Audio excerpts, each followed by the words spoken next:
at 573-875-KTGR. The Big Show starts now. You bet it does. Welcome into Monday's edition of The Big Show on your total sports station, KTGR. Andy Humphrey and Brenden Schaefer here with you. Well, unfortunately, like Brenden may have alluded to in the promo that you just heard, no, we're not picking turf pellets out of our shoes or anything like that. Nope. Probably wouldn't have been anyway. But there was no reason to after Saturday's game for Mizzou. First loss of the season, Brenden. First loss of the season. It feels similar to, I would say, like maybe 2 or 3 of the other losses over the past 3 years where Mizzou was right there, had a big-time signature win that felt like it was there for the taking, and they fall a little bit short. Yeah. Oh, that's my word of the day. We'll get into it. Give us your thoughts on Mizzou's first loss of the season against Alabama from Saturday. Call or text us. We want your thoughts today at 875-KTGR. We're also live on YouTube right now at KTGR Sports. You can leave a comment there, and we'll get to that as well as we roll along. But we also got to talk to Bill Connelly of ESPN. Always great to chat with him when it comes to all things college football, his perspective of that game from Saturday. And also, hey, Chiefs got it done yesterday against the Lions. Brenden will give his thoughts, I'm sure, on his Lions and how they played. I don't think I had the Lions winning. I thought they'd be a little bit closer than that. But no, we learned some things last night about, I think, both of those teams. So 525, we'll discuss some Chiefs. Call or text us here at 875-KTGR. Tweet us at KTGR Big Show. We're also live on Facebook, facebook.com/KTGR Big Show. Now, the Big Show's Big Deal.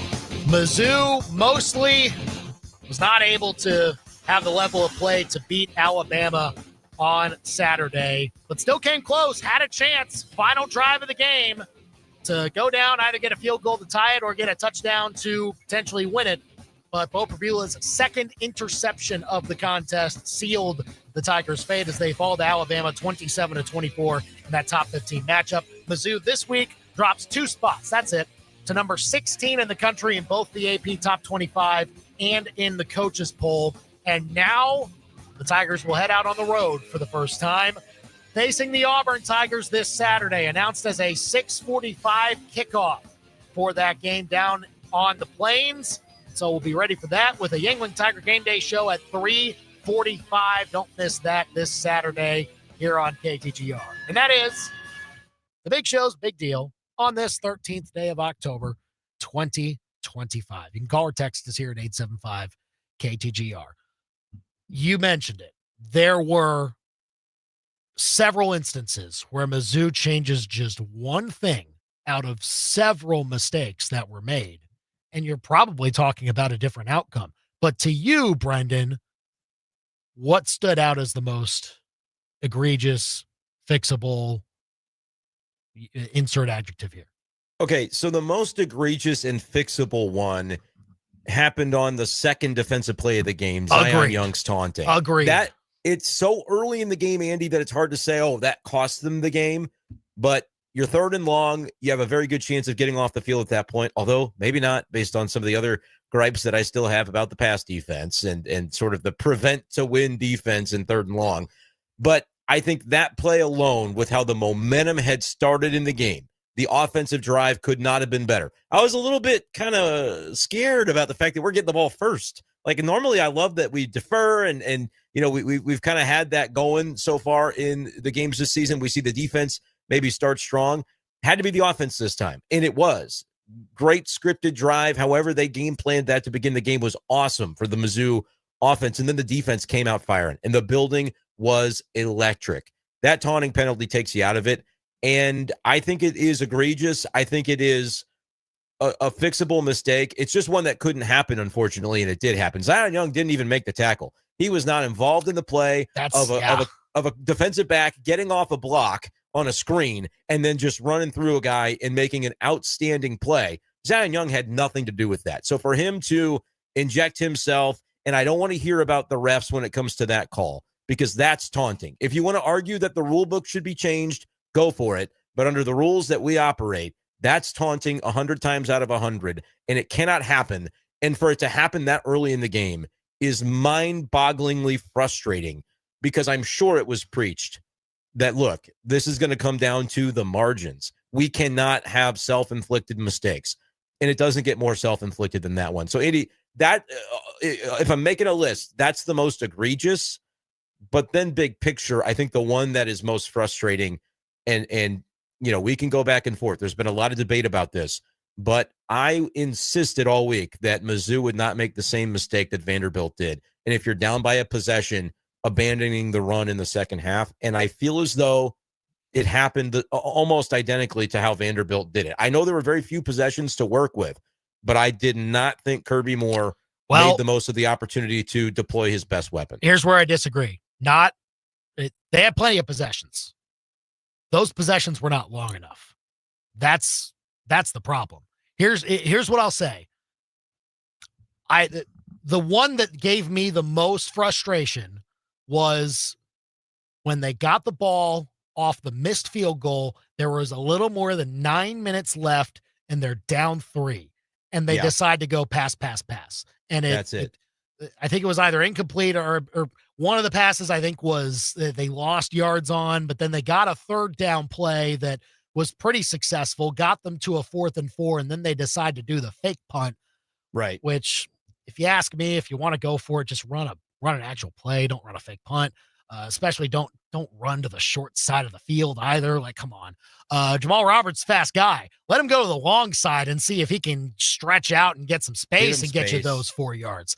But to me, I do look back at the times where, okay, could they have run it more in this situation? Or did they not like their run, and so they had to go to something else? Like, here's what I will say. Multiple times during the game, during the second half, they did run it on first down. It just wasn't effective. Like, it was either a 2-yard run, and then you're in 2nd and 8, and you're like, well, should we run it again? It didn't really work all that well. Bottom line is this.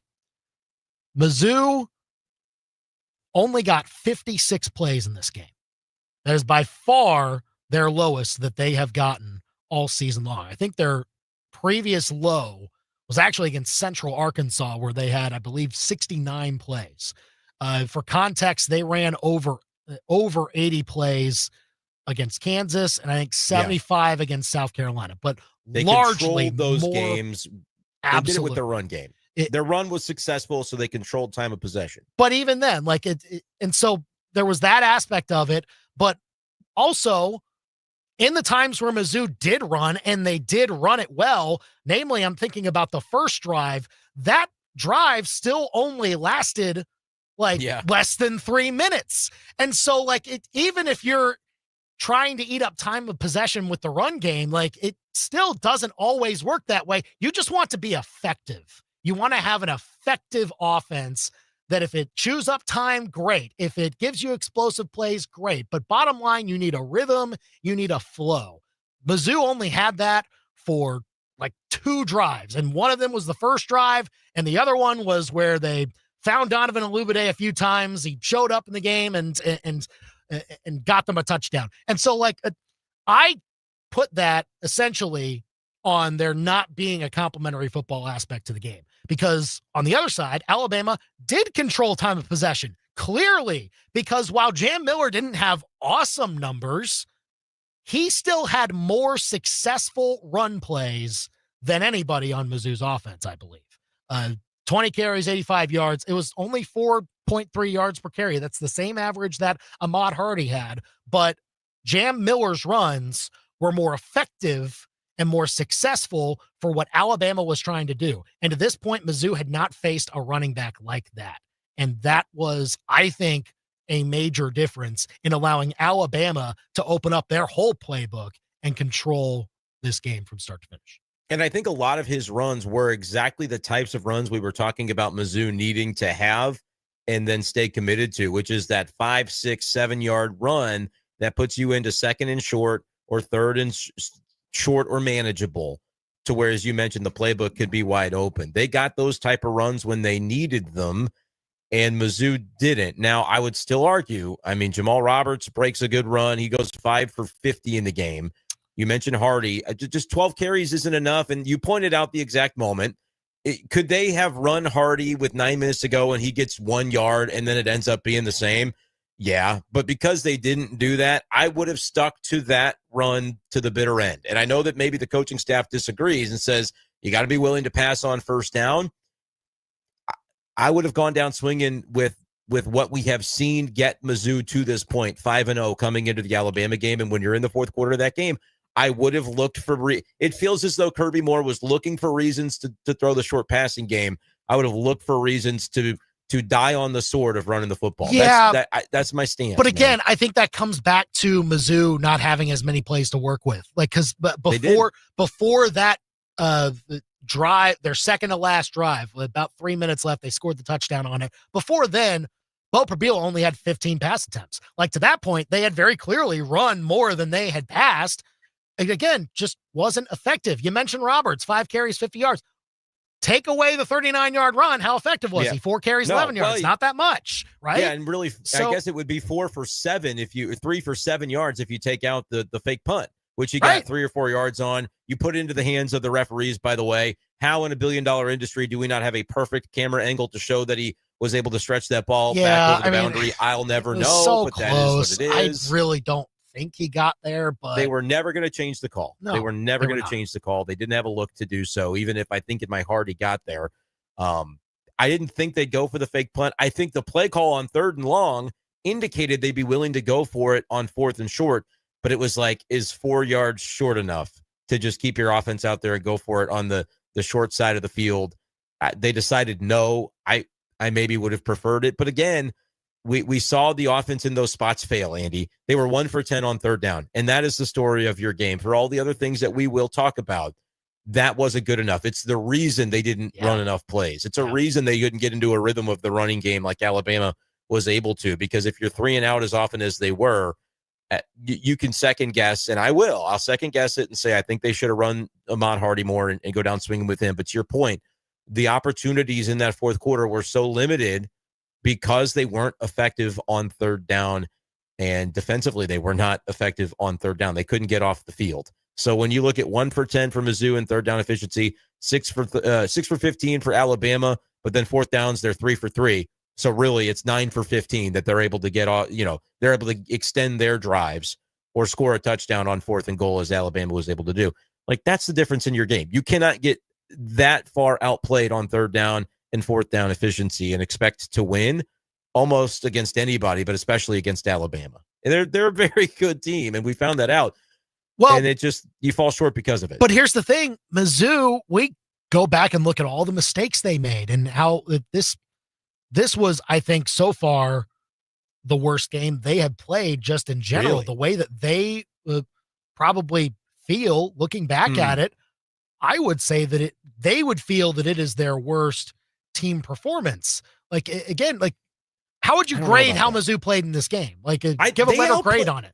If I were to take away, like, let's isolate the mistakes that we're talking about and bring them up, because I would say, and you can't do this because that's where the game is won and lost, is in who makes more mistakes, and who capitalizes on the other team's mistakes. Ty Simpson has a mistake where he falls over handing off the ball on the goal line, and the defense stands tall, and it's a 4-point swing because of it. But Bama didn't have very many mistakes like that one.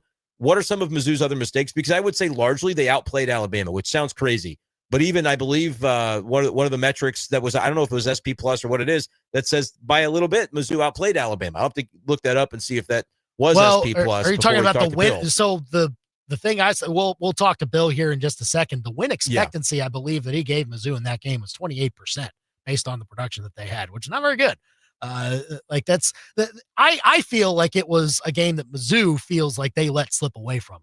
Oh, absolutely. And that's all right to feel. And you shouldn't.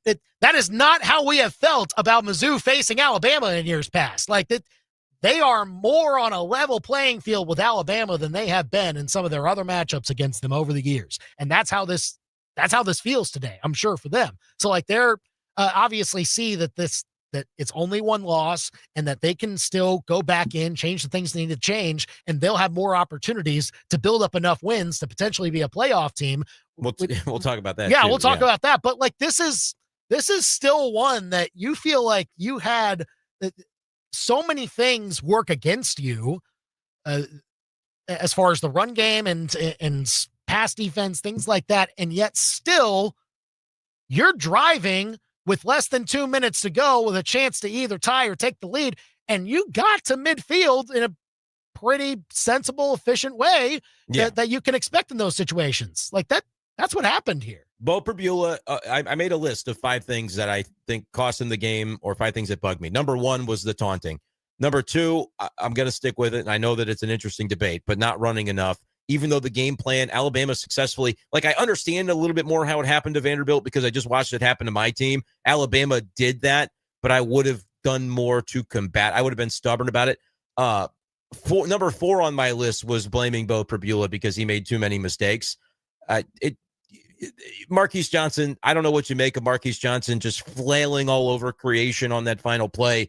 He was wide open. Bo's eyes were locked into one guy in the moments, and I think it led to some interceptions. And that's on the list. That is on the list of reasons Mizzou lost the game. But it becomes more of a problem that you think about because it happened twice in this game, and now it's 5 straight games with a takeaway or a giveaway essentially by Bo Perbula.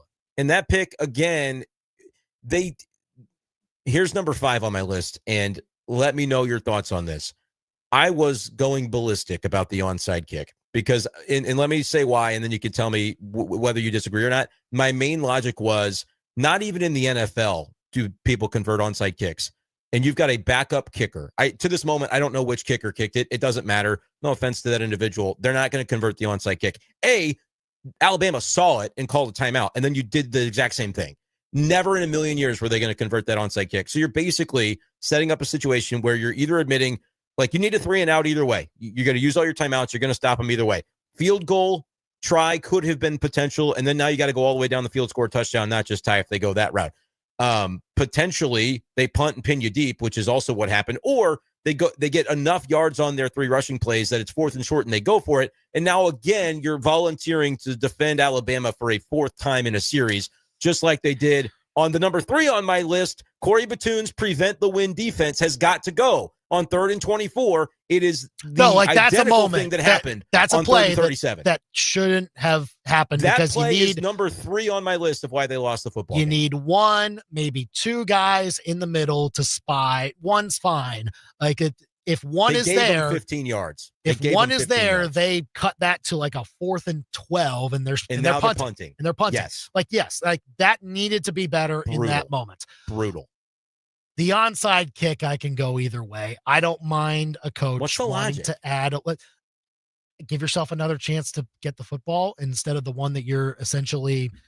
I know it's not a great chance, but it is more than you would have other than kicking it deep. Like. Because you can recover the onside, is what you're saying. You can still recover the onside kick. Don't see any. That's fair. I get that there are risks involved, and if you were up 6 instead of 3, I understand that. Alabama could go for it. I know all of those things are true. And it was only number 5 on my list. It wasn't a top 4 thing. It worked out to the point where you still got the ball back in a reasonable spot, and with the way Drinkwitz wanted to play out defensively, it worked. It worked, and so but it could have worked at the 25 as well, unless you're worried that Bama's going to throw because of that. Like, I don't really know if it would change their play calling. I think they would be committed to burning Missouri's timeouts either way, no matter where they are on the field. Absolutely, they're trying to. At least if you get to a point where on 3rd down, since Mizzou has a timeout, the stoppage doesn't really matter at that point. Like you can throw an incomplete pass and sure, maybe you give them a timeout as you punt. But to me, 6 of one, half a dozen the other on that. Okay. You need to do the job of stopping them on 3 run plays and get the ball back somehow, which they did. Defense, here's what pisses me off. The defense was asked to do a lot in the second half, and they largely did it all. Outside of that 3rd and 24, where I think their coach put them in a bad position. Yeah. Because that play call was brutal, just like the 3rd and 37 against South Carolina, which led to a field goal attempt. Yep. That cannot happen. And we saw it once this year, and it nearly cost them, and we saw it again on Saturday. And that's what makes me the 4th and 9? I don't know the exact distance. 4th and 7, I want to say. Whatever that play was, Ty Simpson is going to the NFL. That was an unbelievable throw. I'm I'm not looking at Toriano Pride and blaming him for that conversion on that was fourth great down. coverage. My soul left my body. I'm not going to lie to you about that. I crumpled to the bleacher. 2 girls behind me had to ask if I was okay, but I'm not blaming the defense on that play. Really don't. I don't envy the people that had to sit around you for this game. I really don't. I was our biggest cheerleader up in section 312. Oh, man. And like the fourth down play, because of what happened on third down, it was just one of those deals where I had a sinking feeling, but I was like, every emotion that has ever gone into caring about Mizzou football has got to be put into getting a stop on this 4th and 7. And they just, they couldn't do it because Ty Simpson made an all-world play and Toriano Pride had good coverage. And it just, that happens when you're playing Alabama. That could be the Heisman game, similar to how it kicked off for Jaden Daniels a couple of years ago. Like that could be that for Ty Simpson with how he had a great game and he had that moment, but that's why I hearken back to 3rd and 24, because you should not be allowing Bama to feel comfortable going for it. Your play call defensively on 3rd and 24 gave them the comfort that they could then stay on the field instead of punting you that football. Yep. When then maybe you can get, it would have still taken, hey, on that first series, whether you're running or passing, you've got to get a first down, and then they're on their heels, and then you can run the ball, and then you can churn some clock. It was all still there for the taking. It was lost on that 3rd and 24, in my opinion. But then, to your point, Drinkwitz onside kicking, I didn't agree with it. I still don't, but it did work insofar as they got the ball close to midfield, only needing a field goal. You send out Robbie Meyer, and you pray, right? And even if it's 48 yards, something tells me kid could have made it. Whoever they would have trotted out there could have made that kick. But because you were backed up a little bit further, does Bo feel a little bit more undue pressure, even though, to your point, they were moving the ball well? That's the one thing that I wonder is if more ground to cover kind of ratcheted up the pressure for him. But if it's a learning moment for Prebula, it's all going to be okay. But like that was your one. They've got to use that and learn from it, Andy. That's really the main thing. Call or text us 875-KTGR here on The Big Show. If you want to weigh in, we'll get the thoughts of Bill Connelly of ESPN as he joins us next to talk about Mizzou, Bama, and the rest of the college football madness from the past weekend here on The Big Show, KTGR. The Big Show with Andy and Brenden continues next on your total sports station, KTGR. Hi, everyone. Andy Humphrey here for ProfitShares.com. A great way to put your predictions on paper during this football season, or really during any season on ProfitShares.com. You can get your predictions in, and the more you get right, the more profit dollars that you build up. They're not actual money. You don't put any money in fact, on ProfitShares.com. It's totally free, but you can build up what they call profit dollars to then redeem those for things like gift cards or charitable donations. And they've got several things that you can play all season long. And right now for football season, best thing to get into is the weekly contests for each game that'll be happening in both pro and college football. You can also predict how individual players will do with the profit picks contests. Lots of things that you can check out. And again, it is totally free. Does not cost you a thing to sign up. Doesn't cost you a thing to play. Go to ProfitShares.com. That's PROPHET shares.com. Sign up, invite your friends, and start picking today. October is Breast Cancer Awareness Month, and all month long, Lee's Tire Company will be raising money for Brakes for Breasts. This is your chance to help too. When you get a qualifying brake job done at any Lee's location this month, you can choose to get or give up to $40 mail-in rebate. For every $40 donated, Lee's will match your gift all month long. Lee's Tire Company is round for you. Ooh, see Lee's. It's time to leave those regular malt beverages in the doghouse and adopt Lucky One Lemonade. Made with real vodka and real juice, Lucky One is a premium alcoholic beverage with no artificial flavors, no bubbles, and is only 100 calories. With 4 flavors, blueberry, peach, raspberry, and regular, and money from each pack sold goes to help rescue dogs find their forever home. Come taste Lucky One Lemonade at this year's Zimmer Tiger Tailgate. From backyard hangs to tailgate sips, Lucky One Lemonade is the upgrade that your cooler deserves. This weekend, cancel your plans. Brunch is calling at the Dive Bar in Columbia. Start with biscuits, not just any biscuits, local made, buttermilk, sweet corn, even gluten-free, smothered in scratch-made gravy, pork sausage, or the chorizo. Don't forget the loaded biscuit, fluffy omelet, drenched in gravy, stacked so high it's basically brunch art. And then there's the Dive Cristo, smoked ham, house-made raspberry jam, gooey cheese wrapped in a flaky puff pastry. The Monte Cristo wishes it was this good. Brunch Saturday and Sunday only at the Dive Bar in Columbia. Don't just eat, experience. You've already met a few members of the Family Pond family. Now it's time to meet the newest one. Family Pond's South Columbia location is just off South Providence. And just like every Family Pond, it's got a personality all its own. Different jewelry, different tools, different gadgets and gear. That's the beauty of the family. No two stores are exactly alike. So after you stop by your favorite, swing by South Columbia. It's your newest Family Pond store to explore. Not your traditional pawn shop. Family Pond. Shangri-La is proud to be a part of every black and gold home game this season at the Zimmer Tiger Tailgate. Swing by our tent to play games, win prizes, and hang out with Missouri's top team of cannabis aficionados. Want to join the fun? Pick up your free Tiger Tailgate tickets at any Shangri-La location. Then come find us on game day. We'll be bringing the energy, the prizes, and the community spirit that makes Tiger football unforgettable. Shangri-La Dispensaries is paradise found. ShangriLaDispensaries.com. Tired of calling Andy and Brenden? So are their wives. Then shoot them a text right now. 573-875-KTGR and become part of the Big Show. So how do you feel, Mizzou fans, after that loss to Alabama? Call or text us at 875-KTGR. We'll talk more about it here at 5:05 as we roll along here with our analysis after the game. And here for more of that analysis, joining us now, Bill Connelly of ESPN. Follow him on Twitter at ESPN_Bill C, and go read the SP Plus rankings to see how your team looks now. Now, I have to mea culpa because I have a bad time reading the internet sometimes. Just now, I was going back and seeing where the post-game win expectancy that, Bill, you put out every week when it comes to your expectancy for how each team will play as far as the numbers and how they bear out and everything like that. So from all that, it said Mizzou had a 28% chance to win. That's how I read it. It actually meant that Alabama had a 28% chance to win based on how the numbers went. If I'm now reading that correctly. So how do you kind of see that? I think your mic may be muted. Maybe check and see if you want to check that. All right, cool. So how do you assess what happened between Mizzou and Alabama? Yeah, it's really hard to quickly summarize some of these stats that I that I throw out there. So post-game win expectancy means basically the stats that the game produced, you toss them up in the air, and it says, with these stats from this game, you would have won this game X% of the time. And it basically said Missouri would have won this game 3/4 of the time because Missouri had a higher success rate, my efficiency measure for how frequently you're staying on schedule, basically. They had big plays.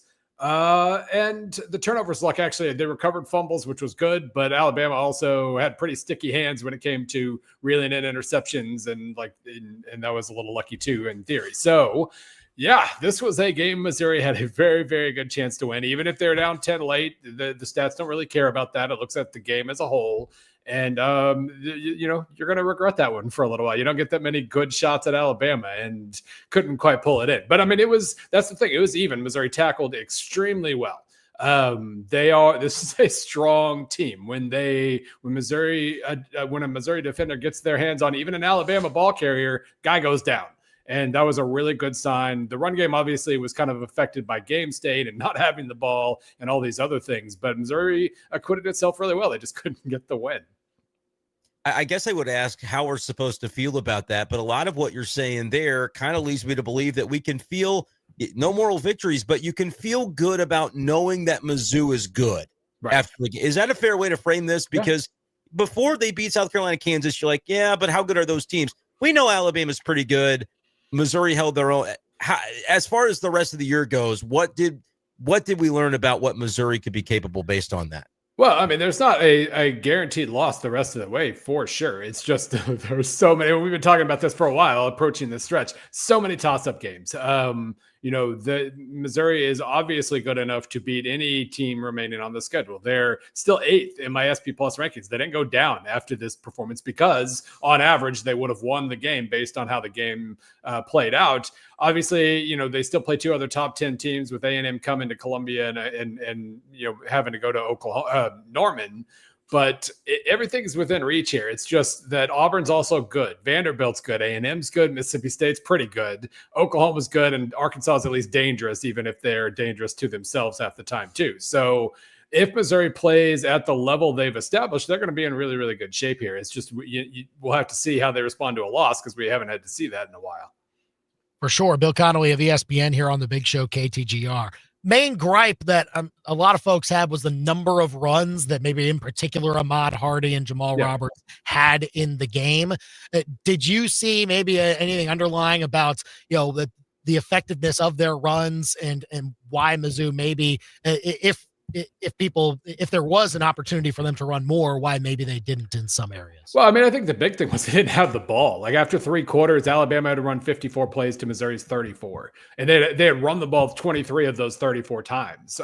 So they ran the ball. They just didn't have the ball. That was the main issue there. And then in the fourth quarter, obviously, when, fake punt doesn't work, Alabama scores, then you have to pass. And so then the ratio got kind of skewed a little bit, or the pass caught up. But no, I mean, that was the main issue was Alabama, for all the efficiency they didn't enjoy, they moved the chains on 3rd down a lot. And then, of course, at the end of the game, they moved the chains on 4th down as well. But they just they hogged the ball a little bit, and Missouri didn't get that many chances after that first drive. That was far and away the biggest issue there. The defense was good, didn't allow big plays, but let Alabama stay on the field a little bit longer, and that limited their chances.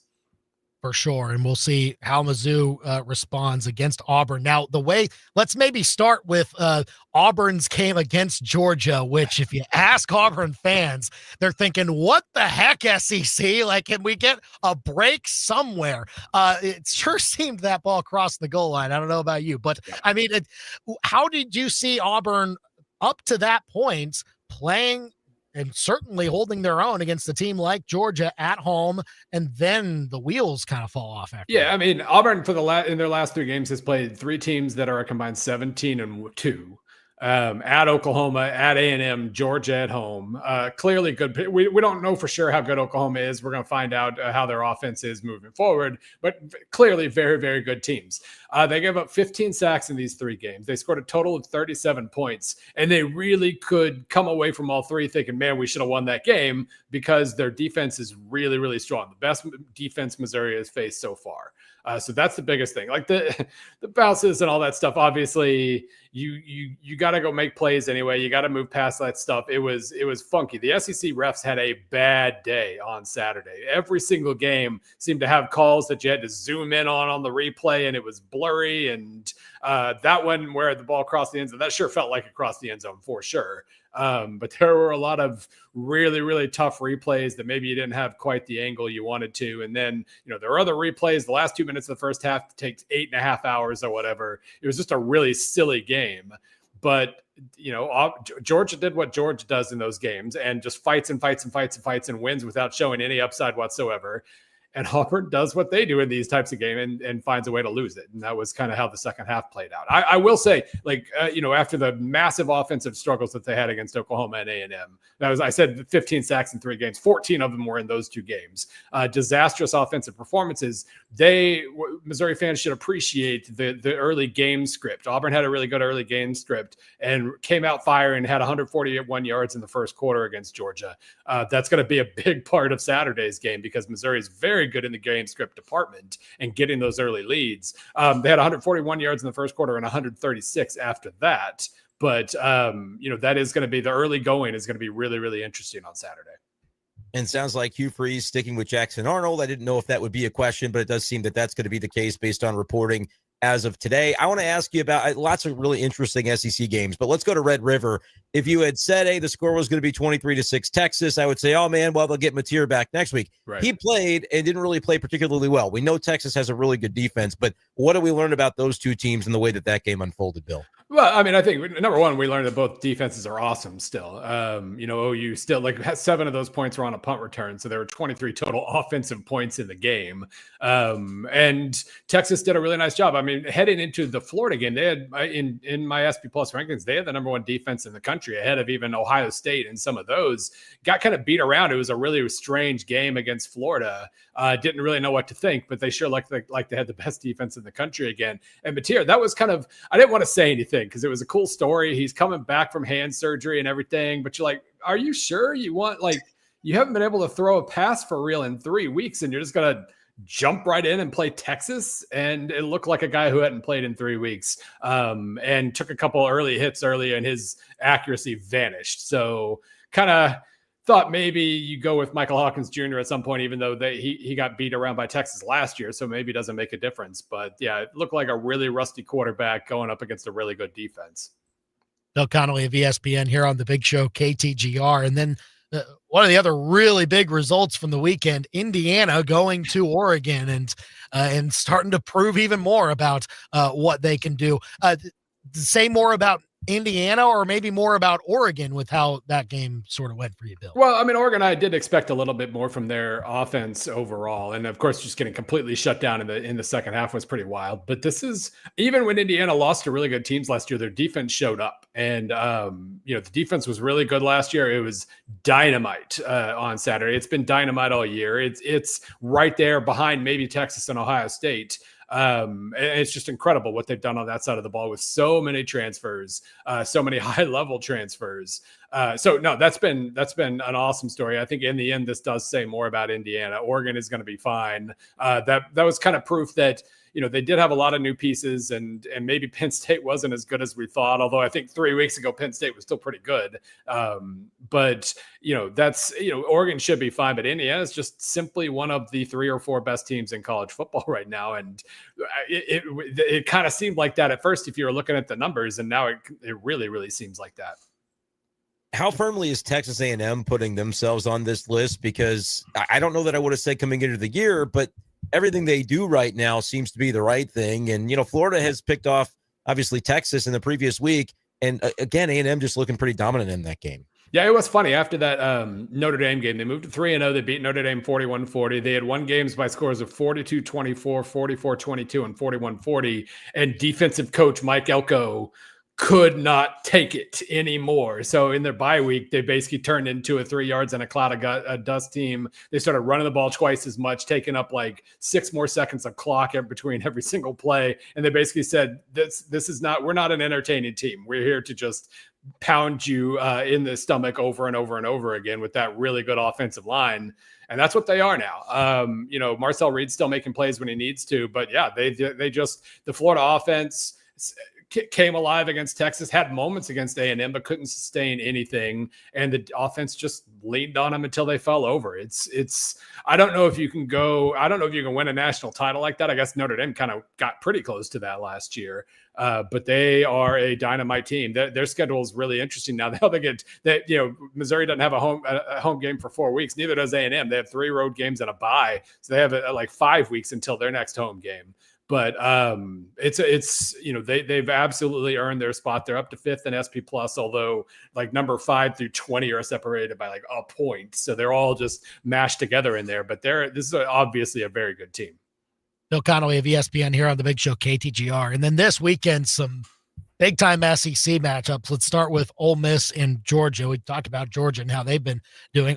Any worry about Ole Miss, though, with the way they handled Washington State this weekend and now how this matchup kind of could maybe help them get the monkey off that back? Yeah, that was confusing from Ole Miss. Now it was like they controlled it. They blew opportunities. There was I think a turnover, a missed field goal. Obviously, it was going on during the Missouri game, but it was one of those where they were driving the ball pretty consistently and not scoring, and that's better than just suddenly going 3 and out on every possession and looking like a disaster.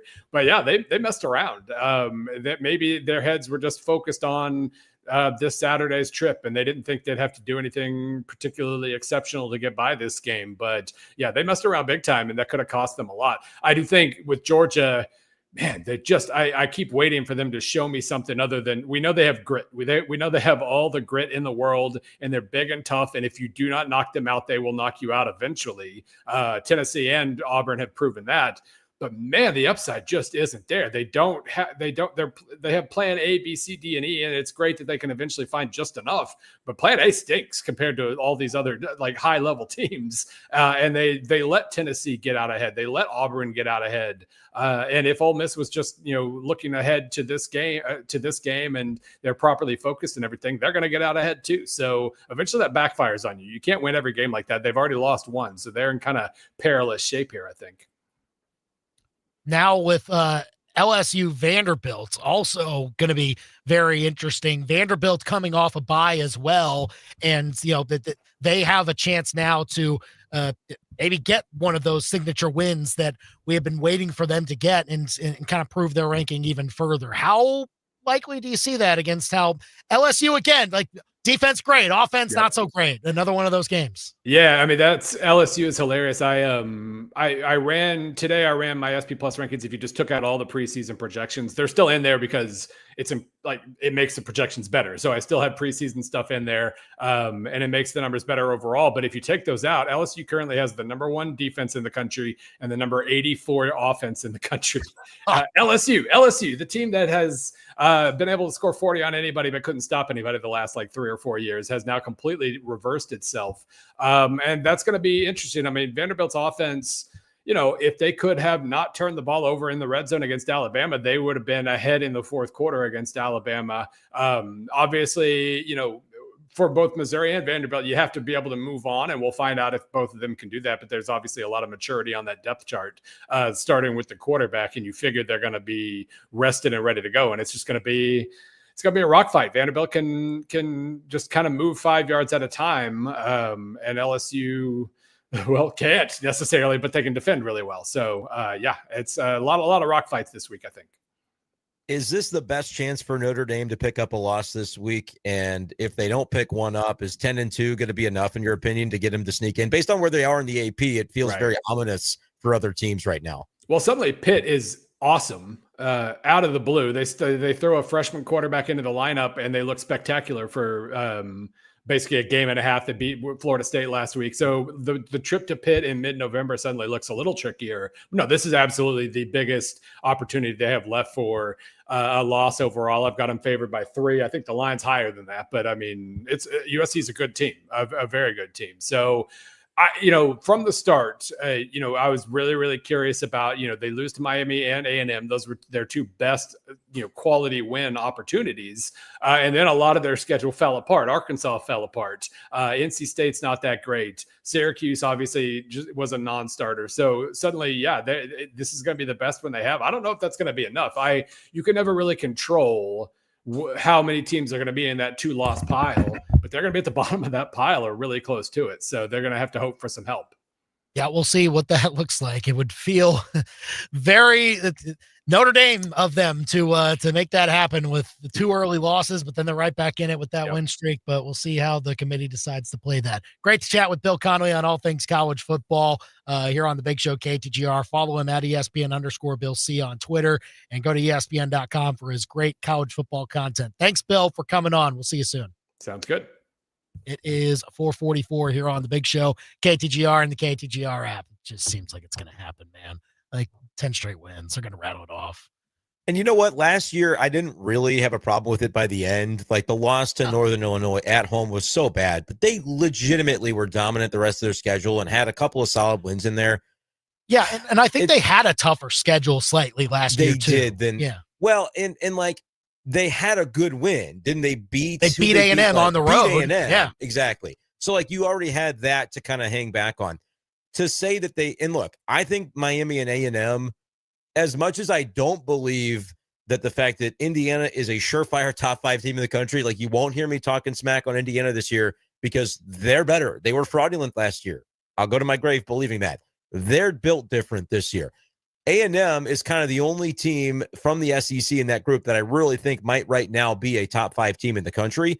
Feels kind of weird to say, but it does feel like it's true, at least for the moment. That doesn't mean to me that the SEC isn't still the most elite conference, but at the top, that's the way that it plays out. But if you're Notre Dame, I get it. You lost to 2 of the 4 most legitimate teams in the sport. But what did you do the rest of the way? If I'm Notre Dame, I always see it asked of some Notre Dame fans, like, do you ever wish you had like conference rivalries and stuff like that?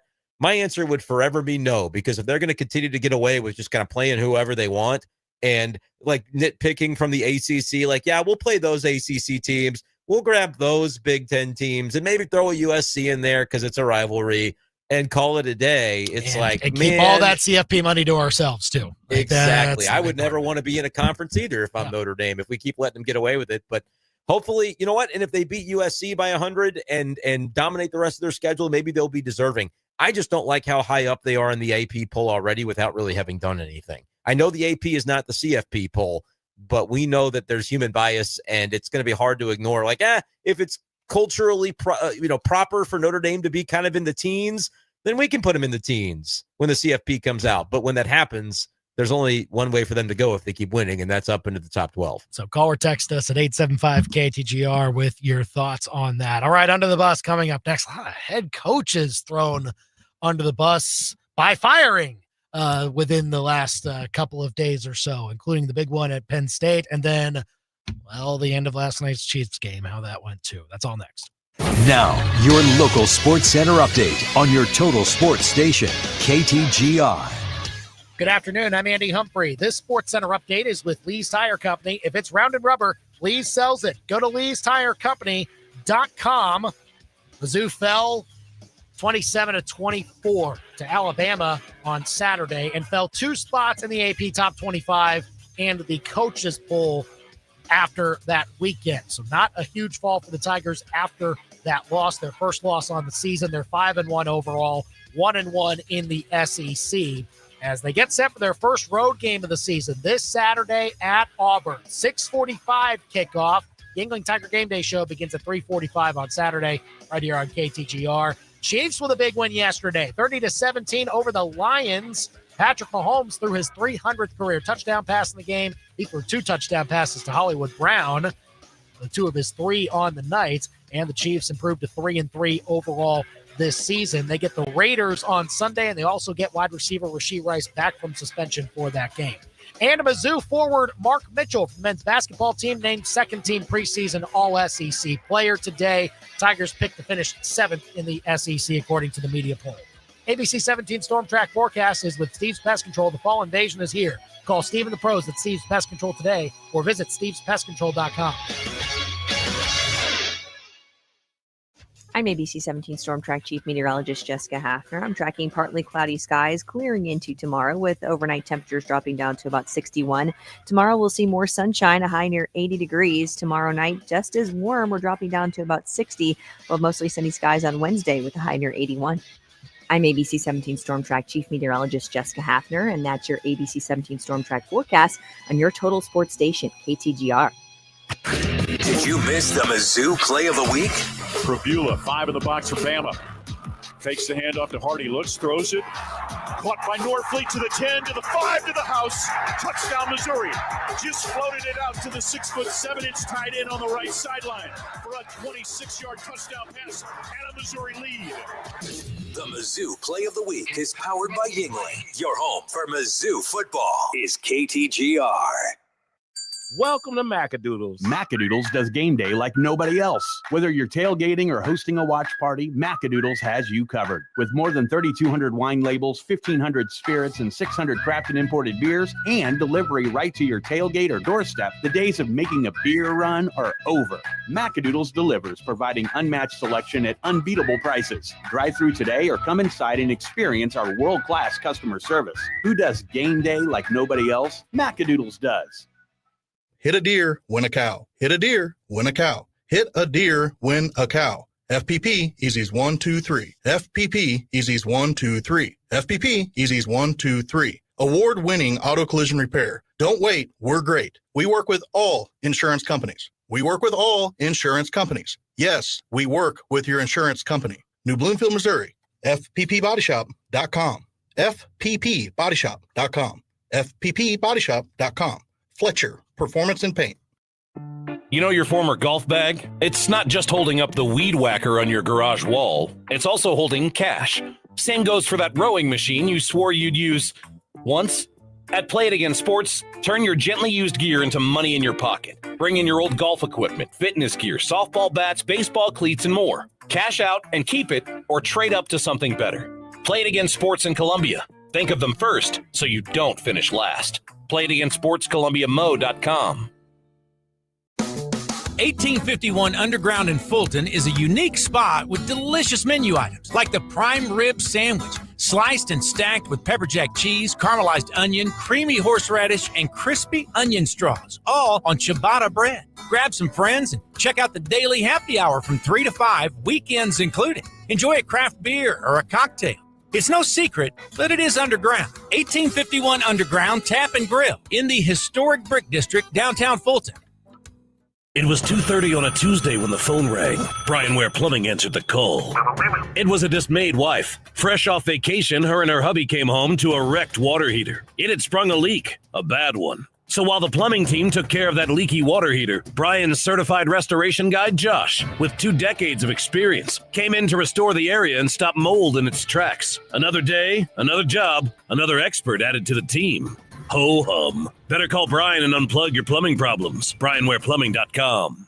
This is Nevada Schauke with True Sun Exteriors and Interiors, and I'm the Exterior Director of Sales. In the construction industry, the last few years, we've had a roller coaster ride. One thing that has stayed pretty consistent or common is that vendors have continued to raise prices on materials.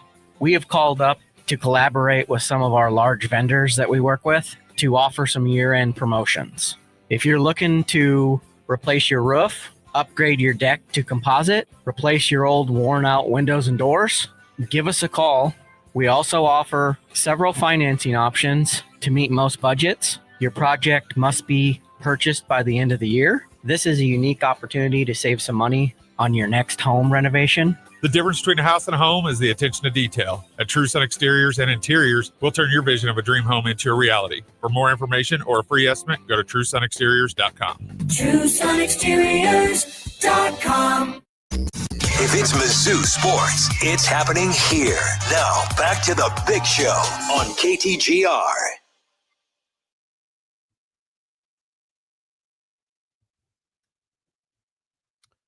Look, I know that Brian Branch might have been blindside blocked by Juju Smith-Schuster a few plays before the end of the game, and that might have been what it stemmed from. But Brian Branch, you can't do that. Can't do that at the end of the game. First of all, still don't understand why the players think it's okay, think it's going to be a good outcome for them to either slap or punch someone who has a helmet on. Yeah. Come on. That does not demonstrate a very high intellect, in my opinion. But even then, like the whole meaning behind it, and then it obviously caused the scuffle afterwards. Like, just, man, league's going to, I'm sure, step in and say, yeah, you have a fine, Brian Branch. Yeah, there's going to be something that comes with that. And it was not a good look. And it's not a good look in particular. Like, you got beat. You know, there's nothing that is going to be said that's not going to ultimately lead people to go, yeah, you know what? That's just bad sportsmanship because you got beaten. Actually, Andy, I'm seeing this reported from reputable sources. He'll be suspended for a game without pay for unsportsmanlike conduct.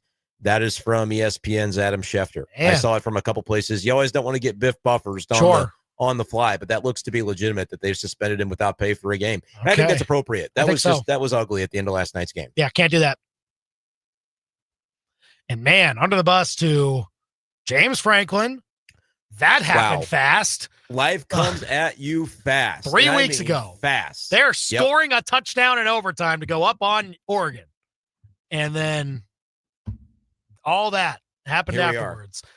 Brian Callahan fired today for the Titans. Yeah, that one's appropriate. And I'm not saying the James Franklin one isn't. It's just shocking because of what you said. Like, if that overtime period, you're talking about literally one singular play, and Penn State beats Oregon, what are we looking at as far as that Penn State team and James Franklin's tenure there at this point? Yeah. For 3 weeks to change. But you know what? When you've got UCLA and Northwestern on your schedule, I guess it's possible. That just speaks to how bad the Big Ten actually is compared to the SEC. There's no 2 teams in the SEC that you could get beat by in consecutive weeks and have a decade-long tenure as a coach take you out that quickly. Maybe Kentucky, Arkansas would do it though, Andy. I'm not sure. It's possible. It I don't might. know. It's just it was a trend though. Like big games, you couldn't get them done. And he couldn't win the big game. And when you start to lose the little game, then it's like, what are we doing here? Right, exactly. So there's all that. So yeah, James Franklin and Brian Callahan and Trent Dilfer fired by UAB today. I saw that. 9-21 was his record at UAB in his time. They put up points on Tennessee's defense in that matchup this year, but Tennessee is a very defense optional team at this point in time.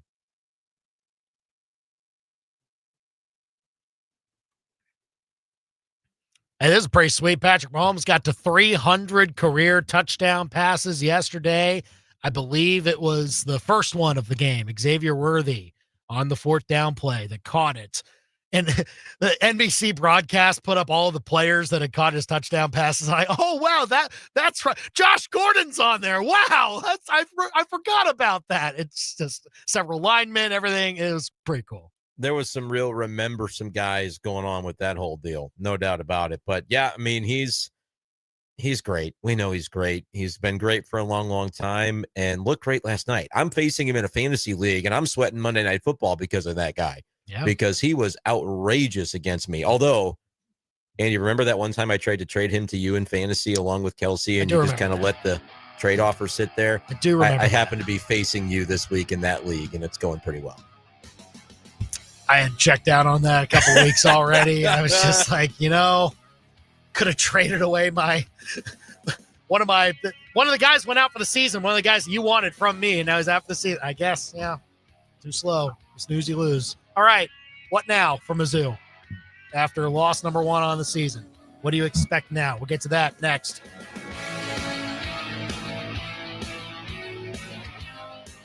Hi, I'm Tristan Colon, Mizzou grad and 6-year NFL veteran. I'm Charlie Stickland. And I'm Sarah Stickland-McDonald of the Stickland & Stickland Injury Law Firm. In football, home field advantage can make all the difference. The same is true when choosing your injury lawyer. We're locals. We know the courts, we know the towns, we know the people. Just as I protect my team on the field, our family will protect your family. When sorry just doesn't cut it. Push back with Stickland & Stickland. On game day, every needs a. And every tailgate needs Kingsford charcoal. And a match. Whatever lot you're in, whatever you're grilling up for your fellow Tiger tailgaters, Kingsford charcoal is the official charcoal of Missouri football. Without it, you're just standing around in a parking lot. Since 1920, Kingsford has been proud to fire up your tailgates with friends and family. Kingsford.com. Winter's on the way, so now's the time to plan your tree pruning. Here's why. In winter, trees are dormant, which means they're less risk of disease. Plus, without all those leaves, it's way easier to see exactly what needs trimming. The educated, licensed, insured, and experienced crew at Advanced Tree Solutions knows how to protect your trees and your wallet. But spots are filling fast, so schedule your winter pruning today at AdvancedTreeSolutionsLLC.com. Advanced Tree Solutions, LLC. Your tree's best friend.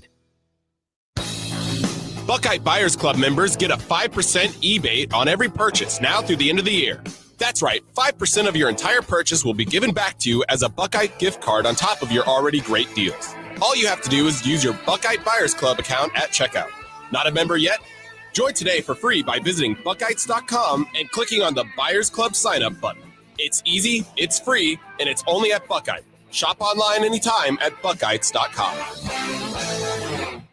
KTGR AM Columbia, KTGR FM Fulton Columbia, K286CL Columbia, in Missouri's total sports station. KTGR. This is Sports Center. I'm Sean Ryder. Game 2 ALCS in Toronto and a fast start for Seattle. DeSavage, 1-2. That ball smoked on the line and left. Is it fair? It is fair. That's a 3-run home run for Julio Rodriguez, and they rock the Blue Jays in the first. Carl Ravitch with the call on ESPN Radio. Julio Rodriguez, that 3-run shot in the first, but Toronto answering back, 2 in the first, another in the second off Logan Gilbert. Nathan Lucas, 2 hits and an RBI. Mariners and Blue Jays tied at 3, top of the third. Game 1, NLCS in Milwaukee tonight between the Dodgers and Brewers on ESPN Radio and the app at 7:30 Eastern. Blake Snell gets the start for LA, their ace. After a 1-5 start to the season, the Titans have fired head coach Brian Callahan in his second season as Tennessee head coach. Eagles veteran edge rusher Zadarius Smith announcing his retirement today on social media after 11 seasons with 5 different teams. NHL, the Avalanche skate past the Sabres 3-1 in Buffalo. Hey, it's your resident Super Bowl champ, Chris Candy, coming up Tuesday. The Eagles and Lions both suffered losses in Week 6. So who will be the number 1 team on my power rankings? It's Unsportsmanlike weekday mornings at 6, right here on ESPN Radio, ESPN2, and ESPNU. From Faro, 15 to the 10, to the house. Bush, Back to the wall, and it's got her. and Arrowhead, Touchdown! Kansas City! to your speakers. This is the big show, baby. Get fresh takes on the biggest sports stories in mid-Missouri. Right now, this is The Big Show with Andy and Brenden on KTGR. Second hour here, and we want your Mizzou thoughts still. Call or text them to us at 875-KTGR. Comment on our YouTube channel at KTGR Sports, on Facebook at facebook.com/KTGR Big Show. What now? What now, Mizzou fans? There's a loss on the ledger for Mizzou at this point. Now, how do they respond from it? Do you think they've got what it takes to still come up from that loss, get the wins they need to potentially get into the CFP? 875-KTGR. Tell us about it. Also, tell us what you thought about that Chiefs win over the Lions at 5:25 and a bit of a surprising retirement today involving a former Cardinal. We'll get to that. But first, it's 5 o'clock. It's time for the top 5 at 5 on The Big Show. Number 1. If you want to trade away for curtain number 1, you can have curtain 1. I think they outplayed them in so many ways, but mistakes kill you. And that's exactly what happened to Mizzou on Saturday. Mizzou falls to Bama 27-24. Plenty of opportunities to win it, but fell short. I'm sitting here feeling like we still learned that Mizzou is good enough to hang with the top tier of this league. But there's no moral victories from that, nor any the rest of the way. Winning at Auburn is the only option. Well, the season quickly becomes one in which that preseason over-under of 7.5 wins is squarely hanging in the balance. No margin for error these next 2 weeks, but we'll talk more about what's next for Mizzou coming up in just a couple of minutes. Number 2. Number 2, your timing is impeccable. The Chiefs, however, proved everything they needed to last night in a dominant 30-17 win over the Lions, which tells me you have to start trusting my gut when I see a spread that doesn't feel like it makes sense on the surface. You lean into it. I initially wasn't sure about the Chiefs being favored by 2.5 over Detroit, but the longer the weekend went, the more I realized, the Lions haven't proven it against the good teams yet this year, and the Chiefs are one, and they showed it last night. I know their record still says 3-3. The Chiefs get Rashee Rice back this coming week, and I think the war path is on for Kansas City. Number 3. The James Franklin firing from Penn State is one of the biggest examples of life comes at you fast that we've ever seen in sports. If one singular play against Oregon 3 weeks ago goes different in that overtime, who knows what happens thereafter. But now over a decade of his tenure at Penn State is down the drain, and you can just add another big-time program to the offseason coaching carousel. Number 4. Oh, shanked it. Speaking of departures that took us by surprise, Mike Schilt retiring as manager from the San Diego Padres today. This is kind of a weird one. We know the circumstances in which he left St. Louis, philosophical differences were kind of confusing. And just a couple of days ago, San Diego writers were saying, yeah, he's expected to return as the manager in San Diego for 2026. And then he retires from the role, says it's his decision, wanted to exit on his terms. But everybody that talks about this is saying the same thing. It feels like there's more to this story. Well, if there is, would somebody please report it? Because I am tired of the vagueness surrounding all things Mike Schilt over the past handful of years. Number 5. What is the 5 fingers? Say to the face, slap! We got another firing to talk about. The last time I declared that a coach had to go, UCLA fired Deshaun Foster and turned into a wagon. So I guess what I'm trying to say is congrats, Titans fans. Brian Callahan is gone. That's The Big Show's top 5 at 5 on KTGR. 875-KTGR if you want to call or text us. I don't think that's going to go the same way. Why not? No, I really don't. Here's my take on that.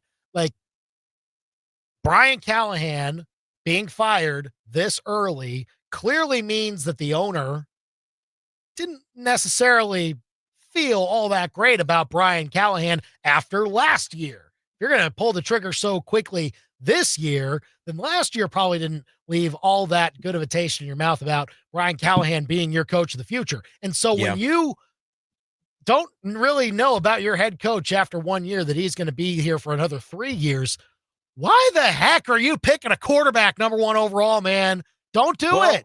Don't do it. I don't know that picking the quarterback is wrong. I think we need to allow for front offices and ownership in sports, especially this one, to fire a coach after a year and go, you know what? He wasn't the right guy. I know that seems a little bit weird because I guarantee you the next time this happens, we're going to go 1 year. They only gave him 1 year and we're going to complain about that. But what do we know? We're doofuses. In this instance, I agree with you. When you're drafting a quarterback, you have number 1 overall pick, Cam Ward. I actually think Cam Ward's pretty good. I think he's going to end up being okay. But this feels similar to the Caleb Williams thing with Eberflus last year. That's what I'm saying. And they waited, but they waited until after Thanksgiving. Like, they tried to make that work. They waited till after the bye week. It didn't work, and I think he should have been fired prior to the season. But I for whatever reason, there's this like sunk cost fallacy that gets these coaches another year, when in reality, I think you'd be better off to bring in a new regime with your incoming quarterback, because then you have no idea what's going to happen thereafter. If you didn't like Brian Callahan and you feel like you need to be in the market for a quarterback at the same time, all right. Then wipe the slate clean. Get rid of Brian Callahan, bring him in to get the head coach first, and then let him pick the quarterback. So that you have these arranged marriages. Yes. These arranged marriages where we're trying to utilize this quarterback to save our coaching decision from a year ago. That's right. That's exactly what it is. And that's too much pressure, frankly, to put on a rookie in the NFL. Like, that he has to. Now, granted, Jackson Dart's going to do it for Brian Dable. So there are counter examples to this. But we even said coming into the year, oh, that Dable thing is going to go the wrong way, but we think he's a good coach. It's a shame that it's not going to work out in New York for Brian Dable. But then Jackson Dart comes in and it is going to work out.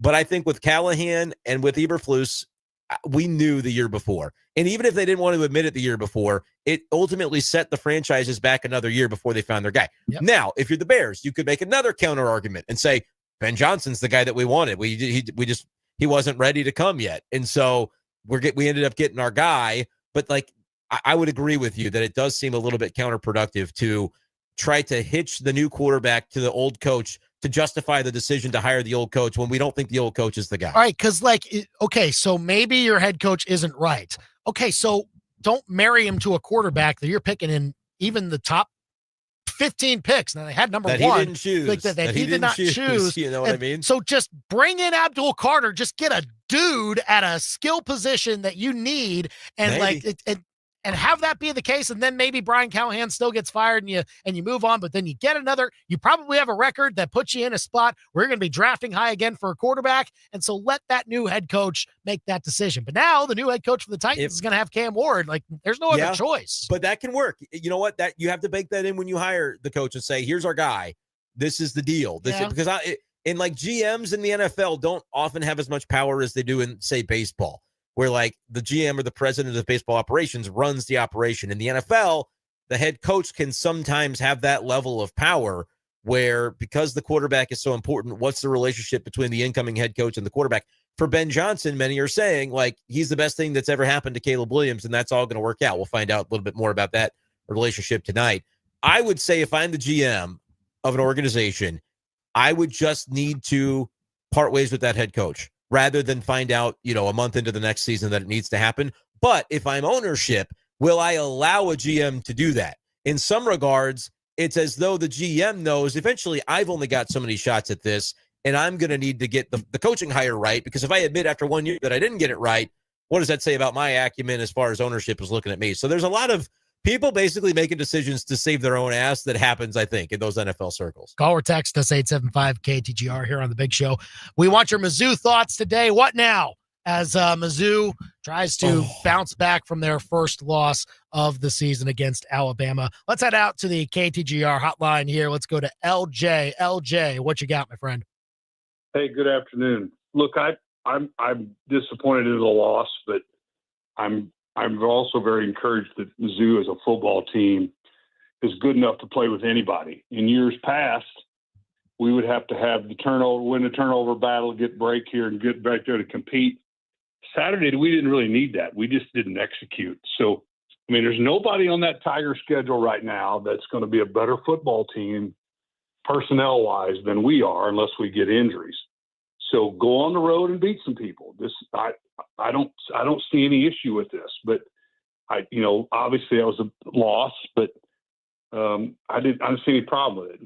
A couple of things in particular. I think we've got to start playing defense every down the way LSU does, the way our old defensive coordinator does. Play like we're in a phone booth.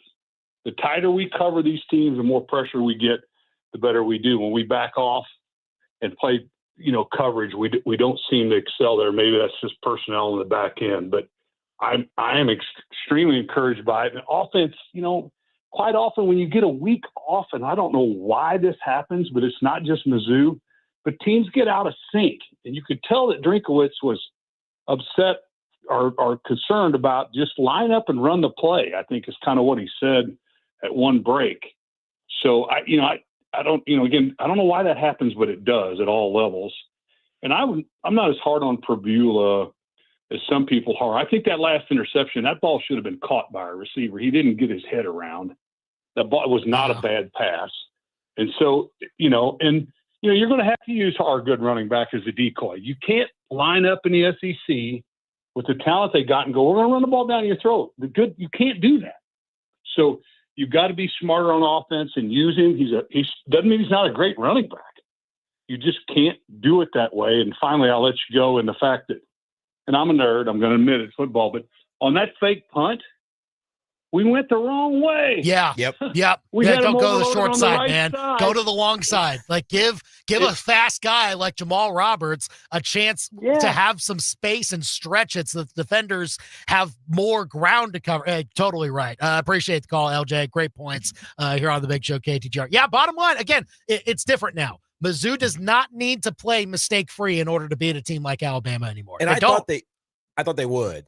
And they ultimately didn't even have to play. Like, they made too many mistakes, but you take away 20% of the mistakes, and it ends up being a completely different story. Yeah, absolutely. 875-KTGR if you want to call or text us. Let's go to Kevin here on the KTGR hotline. Kevin, what you got? How are you doing? Good. How are you? Good. So a couple things. One, to LJ's point, I think he's right. So correct me if I'm wrong in this sequence. So on that 3rd and 24, they threw the ball, and then it became 4th and 7, and then they did hurry up. Is that correct? I can't remember if there was a timeout in between. I honestly don't think there was. No. Because I was up in section 312 So that's my point. There was not a timeout. Why did he not call timeout there? When that happened, the secondary had no clue what they were doing. They were trying to get into shifts. If you stop them there and they go for it on 4th down, look at where you got the ball at. Then your whole offense is open, and you got a chance to go and score. So that was, to me, that was key mistake number one. Number two, and I hate to say this, and maybe because I don't know who he is or whatever, who is number one? What is his name? Defensively? On offense or defense? Offense. Offense, who is number one? Donovan Olubade. Where was he at the whole season? Why was he not playing? I mean, I'm sure he was playing. It's just the number of times he gets targets or things like that. Yeah. This is my point. You got to, when you play against teams like Alabama, Georgia, Tennessee, you know how the coaches say it's not always about the X's and O's. It's about the Jimmy and the Joes. Yeah. What I would say to Kirby Moore is, where's he at? Why is he not in the game more? Why is there not more targets to him? Norfleet, you did a beautiful job of using him that very first drive, and he scores a touchdown. What did you do with him the rest of the game? You didn't do anything with him the rest of the game. Him, number one, and Norfleet, to me, were clear. Offensively, passing-wise, those were your mismatches. Those were your advantages. And the third thing is this, guys, and you correct me if I'm wrong. Think about this. Think about what the job the defense did. And you guys talking about that prevent and all that other stuff. This is the one thing I will say about that defense. If you guys could have looked back and just ask yourself this, we held Ryan Williams to 0 catches. Yeah, man. You would have said we would have won that game. Yep. Period. Everybody would have said we would have run that game. And my final thing is this. If people don't think that Mizzou can do this or that we don't have the talent or maybe our coaching isn't good enough, I would just tell people this. Stop all that whining. Stop all that complaining, because go look at what Indiana just did, and I will leave it at that. Yeah. Talk to you guys later. Absolutely. Great call, Kevin. You're on the Big Show, KTGR. That's a lot of stuff to unpack, but I want to unpack it because both LJ and Kevin, I think, had great calls. Where do you want to start? I'll start with the Ryan Williams part. I don't know that I would have said you win the game because I spent a lot of the week talking about that they've got 3-4 deep. They've got number so 17, many great pass that catchers number on that 17 team. is Jalen Waddle. We didn't say his name all week. I still don't know his name, but he looked like Jalen Waddle out there on the field. So that you could, and I think Ryan Williams, he was on the availability report, Andy, for a reason. Yeah. I think he's a little bit banged up. But here's what I'll say about the defense. And I even mentioned it last hour. Mizzou's secondary, I'm mad about 3rd and 24. I'm blaming coaching for the play call more than anything. But that second half, they were really, really solid. It was night and day difference compared to the first half. First of all, you come out and you take the ball away on like the first play in the strip sack fumble, which was fantastic. But the secondary played a lot better in the second half as well. And the one thing that did not happen, nobody took the top off of the defense. Like, there was a lot of frustrating stuff in the middle, but they did not get beat deep, which oftentimes does happen against Alabama. I think Batoon's defense, the players, deserve a ton of credit for their second half. They got stops on the goal line. They held to field goal attempts. They were great. 3rd and 24 is the one second half play that I look at and say they were not put in a position to succeed. And Kevin brings up a good point about not calling a timeout there before 4th and 7, Andy, because we've seen against South Carolina, timeout caused them to not go for a 4th and 4 after 3rd and 37. They ended up trying for the field goal.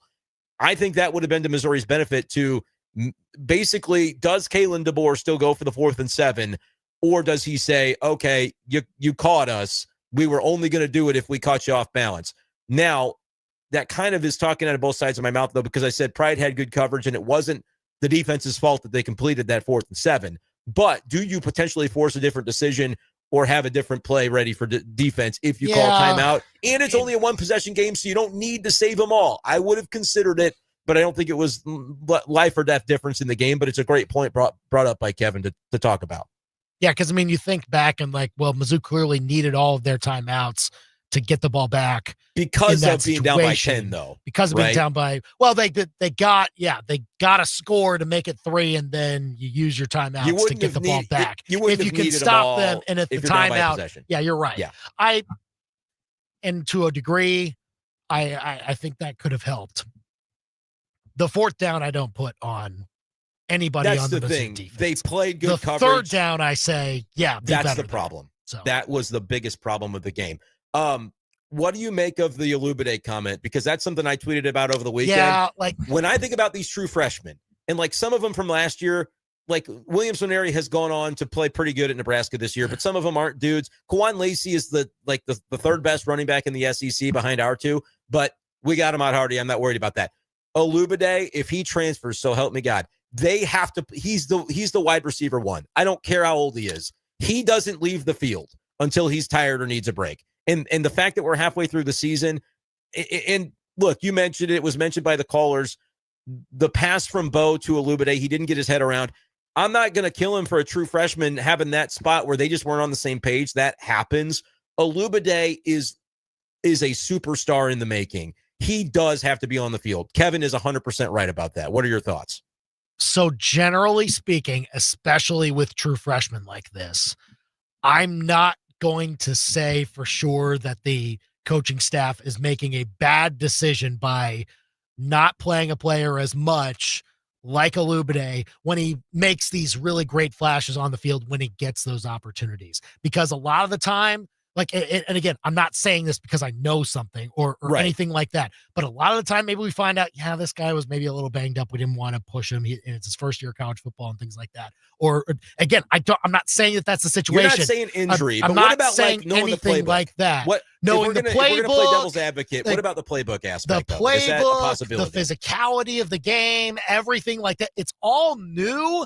And look, everybody runs that at their own pace. And so generally speaking, I can have some notions of, man, I would like to see this guy a little bit more, all things equal, if we're talking about this. But I generally am not going to say that I know more than the coaching staff as to why a guy's not playing as much. So that's, and if I generally agree, sometimes they will say okay, we made a mistake. We probably need to get this guy some more opportunities. They said that with Drinkwood said that at the very beginning with a guy like Tyler Beatty, in not the Beatty year where he absolutely went off and set records, but the year before that when he was playing. Who's he splitting with? He was splitting with Roundtree still. So that. Who's another NFL right? He's another good running back that was very good for this program, and so it.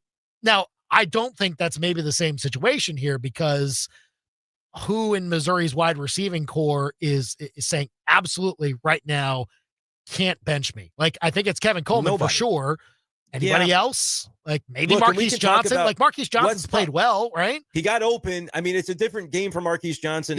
If Bo sees him on the long downfield play in the first half, which again, the way that play was schemed was not for Marquise Johnson to be the go-to target. But as Bo is rolling right, you'd love to think he could have seen that number 2 was down there. And you hit him, and it's a walk-in touchdown. So do you think that it's because Bo didn't see him or because the throw he did see him or the throw was just that off? I do not believe that the throw that sailed out of bounds in the first half was his Bo Pribula's attempt to throw the ball to Marquise Johnson. I think it was largely a throwaway that maybe he saw him at the last minute and tried to adjust, but was already so committed to sailing it that it did look a little bit like, is that really your best chance? Now, he's rolling right hard across his body. I think Pribula's biggest, if we're going to say it is a problem or his biggest thing to improve upon, is the eyes. You're locked in on one read, and when that doesn't work out, does he nimbly move to the second read? I don't think we've seen that because we've seen him succeed on those quick passes against Kansas and South Carolina, but largely those passes were there. And with a pass defense like Alabama, it wasn't as prevalent. And so I think Norfleet was maybe the target on that play. And when that was covered up, they're rolling right. They're trying to figure out a way to, he's extending the play, but he's still kind of hoping that Norfleet comes open and then it doesn't happen. I don't know that he ever saw Marquise Johnson. I feel the same thing probably happened on Alubade on the final play where he throws the interception. Alubade, which is part of the reason he should just be on the field, almost single-handedly won you that football game after not being a factor early. Because on the touchdown drive, he was everywhere. And then on the final drive, he makes that big conversion. And it's like, holy crap, this might really be a thing. They could get into field goal range. Yes, true freshman. We don't know all the stories, blah, blah, blah, blah, blah. Alubade has to play. I'm not going to get mad at them for not playing him to this point. Don't do it again.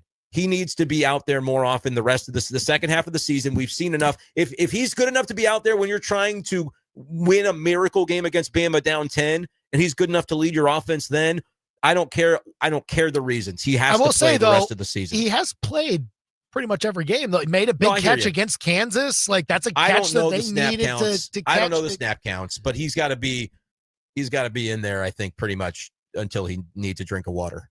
He's just got to be in there for my money. But no, to your point, I think with Marquise Johnson, that last play, and I'm sure you've seen the video. People have seen the video by now. What's your take on, because he did leave he made public a little bit his dissatisfaction with Bo Pribula not finding him. And obviously he thought, Bo, I had a touchdown in the first half and you didn't see me. We're trying to win, game on the line, and the defense vacated the left side of the field. And if Bo Pribula sees Marquise Johnson, I'm not going to say he scores, but he's got one man to shake and bake. And if he doesn't shake and bake him, they're in field goal range. Yeah. And so his response to that, and I get it, the game was over, it's in the moment frustration, was demonstrative. And that's one of those things that I think Drink probably puts a hand on his shoulder and says, Keys, we need you, brother. Right. And I get the frustration because we're all feeling it, right? It's we're all gutted. frustration. That's what it is. I don't really put much more into it other than that, but it's just it's unfortunate. That's the main thing. But Bo's first read was a Lubide, and he felt that the guy was going to be able to make a play on the ball. He didn't get his head around. And I saw it. I watched all the NFL games yesterday. Happened in the NFL too. It is just one of those things that absolutely does happen, Andy. So I'm not looking at Lubide saying because he wasn't ready to receive that ball, he's no good. No, he was really good in the spots where they needed him, just not in that one. Bo, there could be growth from this one. I'm not writing Bo Prabula off. And I think that was LJ, Andy, that mentioned that. There were people, and look, I'm out there front and center. It was probably a bad thing, but I had internet access during the game on Saturday, so I was tweeting my thoughts. I was like, oh man, whoever the internet provider was, like maybe shut down just one section. I think I feel like I actually had some pretty good thoughts, and I even said, look, Drink's not going to like this one, he's not going to like that one, but I stand by a lot of what I said in the moment. I'm not asking to fire anybody because that was where some lines were crossed, but I really do look at it and think people were harder on Bo Prabula than I felt like being. Alabama's pass defense is elite. Bo Prabula at the collegiate level has never seen anything like that until he did on Saturday. Andy, if he plays the same kind of mistake-filled football, locked onto the first read, can't throw deep anymore for whatever reason, people speculate, did he break something on his hand? Can he not go? I don't know any about that. Don't really care about it. If he grows from this, Missouri's going to – the question of the segment was what's next. If he grows from that and plays pretty clean football moving forward, there's not a game on Missouri's schedule that they can't win. I think we actually learned that in the loss. Yeah, there is not against Alabama. No, at this point, no. Like the way they played, they can absolutely hang with anybody. Clean up the mistakes. But man, some dumb things that happened during the game from Mizzou kept them from overcoming what was ultimately a 3-point margin. Like they were right there. They played very well. Maybe we were talking a little too doom and gloom, Brenden, because Shane texted in. I think you both were a little harsh on how the Tigers played. I think we all knew it was going to be a hard-fought game. They need to clean up a few things, yes, but them boys played their hearts out. Here's the thing. They outplayed Bama. I think we both said that. Here's the thing. You can be very encouraged by how they play and take that into future weeks. And no, the season's not over. You can still win the requisite number of games to make the college football playoff. But to this point, Brenden, you now you get one more loss the rest of the way. I think if you get to 3 losses, some people you're even out. wonder about that. No, exactly. 10-2 I'm fine with 10-2. No more than one loss to be in or at least be in the mix. That means you have to beat one of, if not both of, Oklahoma and Texas A&M that at least into this week came in as top 10 teams. I know Oklahoma dropped because they lost this week. But Missouri is winning at Oklahoma. I don't have a doubt in my mind after the weekend that we saw. But it's not going to be easy. That is on the road. You've got to be on your P's and Q's for that game, and then you got to win everywhere else, which also will not be easy. Bottom line, Mizzou has to win a big game to make the college football playoff. It has to come somewhere. Like what you define as a big ranked game. Opponent on the post. Yeah, again, ranked opponent on the road. That's a big game. So it's not going to feel like Bama though, and that's why we're harsh to the texter's point. They played well enough to beat Bama. Yeah, that's save the thing. For a couple of mistakes. And you could have gotten one of those big wins with Bama this weekend, and you let it slip Alabama. Away. Yeah. That's and look, man, they played. I even said we learned that Missouri is very good at football this year. We learned that on Saturday. We thought it coming into the game, but South Carolina, not many teams are going to lose to South Carolina in conference play this year. Kansas, very similar story about them in the Big 12. Winning those games was what you had to do if you're Missouri. They played toe-to-toe with Bama. It's not a moral victory, but it did elevate my belief on the caliber of the team that Missouri is because they made a couple of mistakes that cost them the game. They didn't get outplayed by Alabama. And I don't think you would have said that maybe against Georgia a couple of years ago or against LSU. They played good in those games, but they didn't. They were outplayed a little bit in those games. Yeah. They were not outplayed in this game. To me, they beat themselves in a couple of key areas, Andy. I don't care about all the could 10-2 be enough to make it. I don't care about that. Here's your edict. Here's what has to happen. You have to go and beat Auburn and beat Vanderbilt. Those are non-starters at this point because those are two teams that I think are pretty good football teams. Missouri's better than those football teams. Yeah. Auburn, and we'll talk about Auburn all week. They are limited offensively. And they don't pass the ball extremely well with Jackson Arnold, and he makes mistakes. Mizzou's run defense is still very good. I still believe that after the Bama game. Win these next 2 road games, or all this time spent talking about can they make the CFP is completely bogus. But I think they're good enough to win both these games, and I expect them to do so. Now they've got to go and do it, though. There's no more moral. There's no more, we did this, we were pretty good, we felt good about it. None of it. And Eli didn't want any of it either. He said, I didn't come here to play Bama close. That was his first comment after the game. And he's right. I think he'll bottle that into the mentality the team will take down into Auburn, but they have to. That is a must-win football game because everybody else is treating Auburn like they're like, yeah, all right, that's the one where we can snag a win. And it ain't coming easy. It didn't come easy for Georgia. Didn't come easy for A&M. Oklahoma, like those games have gone down to the wire. Missouri has to treat Auburn like those 3 teams have treated Auburn, or it's not in the same conversation. Call or text us 875-KTGR. How do you feel about Mizzou after that loss against Alabama this weekend? They take on Auburn coming up here this Saturday. So tell us what you think about that matchup. Also tell us how you feel about the Chiefs now. They've gotten through that 6-week stretch, 3-3, and now they get Rashee Rice back. How do you think things will go now for this Chiefs team? We'll discuss next on The Big Show. Follow The Big Show on Facebook, X, Instagram, and YouTube. And keep it here on your total sports station, KTGR.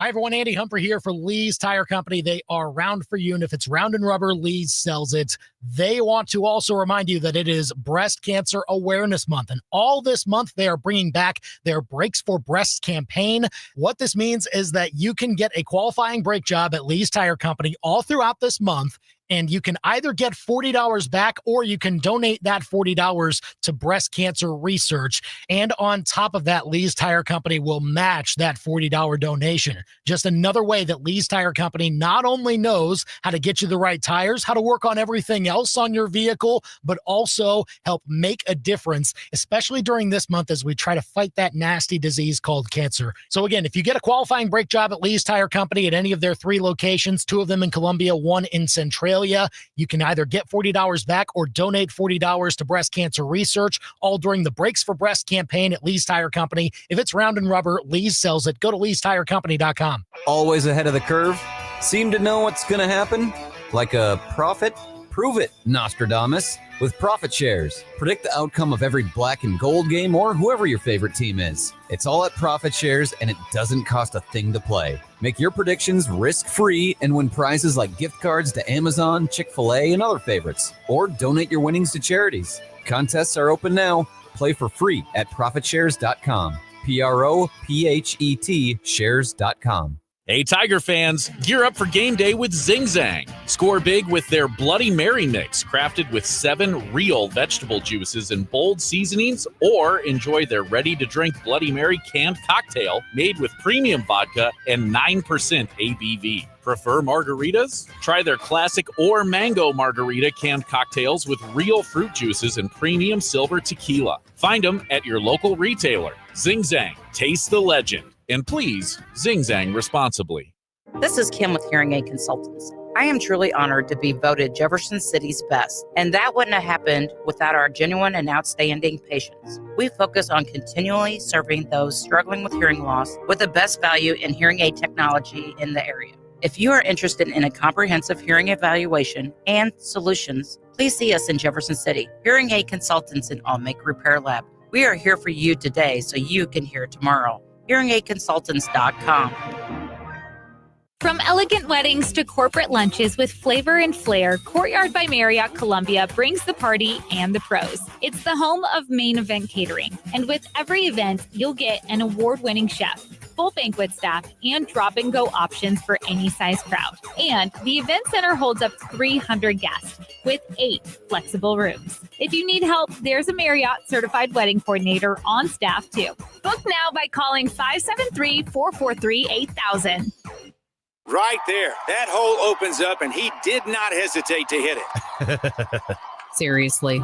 You don't have to live like this. Just trying to watch football and laugh at obviously hilarious things the broadcasters say. Your favorite team plays outside. You should be watching them outside on a Crutch's deck. Yeah, he got penetration there, but he just couldn't finish it. Get a custom outdoor football watching oasis with Kretsch's Custom Exteriors. True beauty is on the outside. Kretsch'sCustomExteriors.com. Your daily fix of local sports lives here. This is The Big Show on KTGR.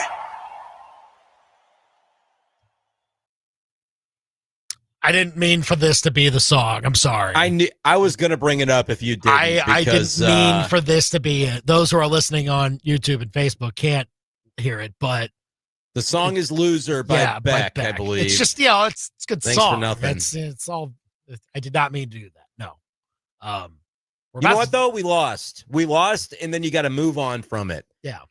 Andy, the emotions. It was so emotional to think we might do this against Alabama. And what will they be able to say about us then? That's fine. We don't have that moment yet. That moment's still coming. But you got to win the ones that are kind of in the margins. Like, it ain't going to feel as fulfilling to beat Auburn or Vanderbilt. But you got to do both those things before you can get to. I think it might feel that fulfilling to beat A&M by the time they come to town, Andy, because they look really, really good. Again, look. So win it's all these still next there two for you. games. Yep. Beat Auburn, beat Vanderbilt, have the bye week, and then you get another shot at the exact same feeling you had coming into this Saturday. Although we've beaten A&M before, like that was you beat Johnny Football to get to SEC championship game at 13. But that's a more caliber team. Of course, A&M might be a better team than Bama. We don't really know. Yeah. But you're right. And again, you didn't drop that far. Like the AP voters even said, you know what? Damn, Missouri, we see you. No. Because they moved Bama up several spots. They're up to, what are they up to? 6? I'll check for sure, but they're 6 now. Yep. I think they did. That's a couple spots. And so, like, that says, all right, we see you. Like, that was a pretty tough win, and you didn't win by a bunch, but you won at Missouri, and we're respecting that for what it is. I thought, you can tell me different, but I thought the energy in the building was as good as it's ever been. Ever. It was very good. Yeah. Andy, it was magical, and it just feels, we're unfulfilled because it didn't come in a win, but I don't care about 11 a.m. You could have played that game at midnight. That place was electric. And so credit to the fans for making it that way.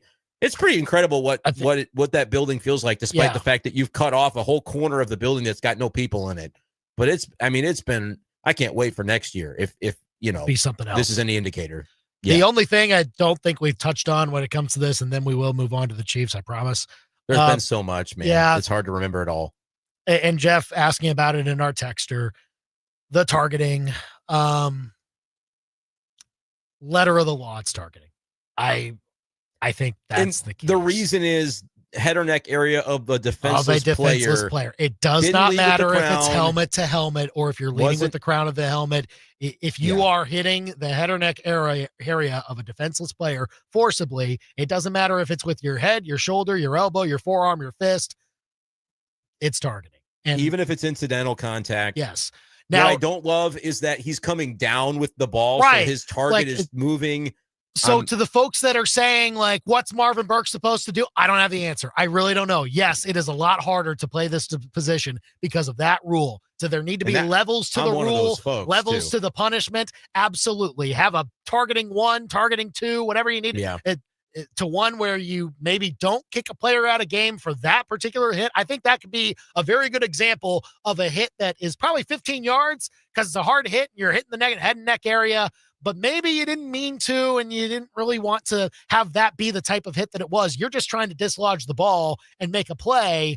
And maybe that's a play that Marvin Burks can survive and not have to miss the rest of the game for. Sure. Like, I would love to see that update to the rule. But again, the way the rule is written right now and for the punishment for what the rule is, I think that's targeting, and Marvin Burks missed the rest of the game. There was good news. It happened in the first half, so he's not missing any of the Auburn game. There was other ref stuff that I do think the refs favored Bama, but I'm in the stadium. I'm not looking at replays, so I'm not going to go crazy on too much of that. Yeah. I'm going to say, I'm going to make a suggestion that you're going to disagree with, and you're going to say it's unfair to say. But when we looked at times last year where there was miscommunication in the secondary, I did feel a lot of it fell to Marvin Burks. Defense played a lot better after he was ejected.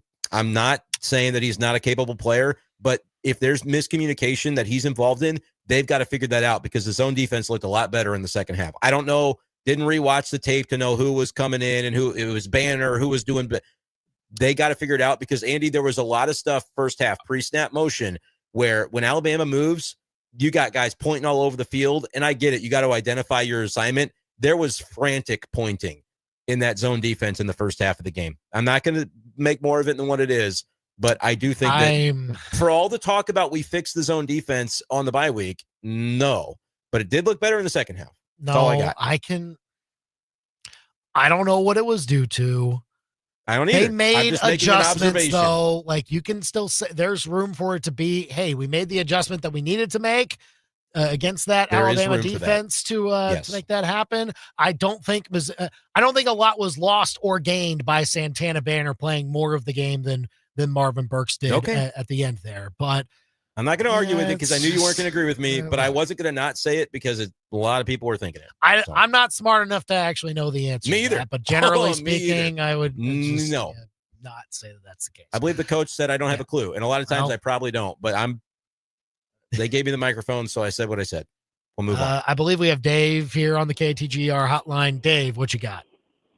Yes, sir.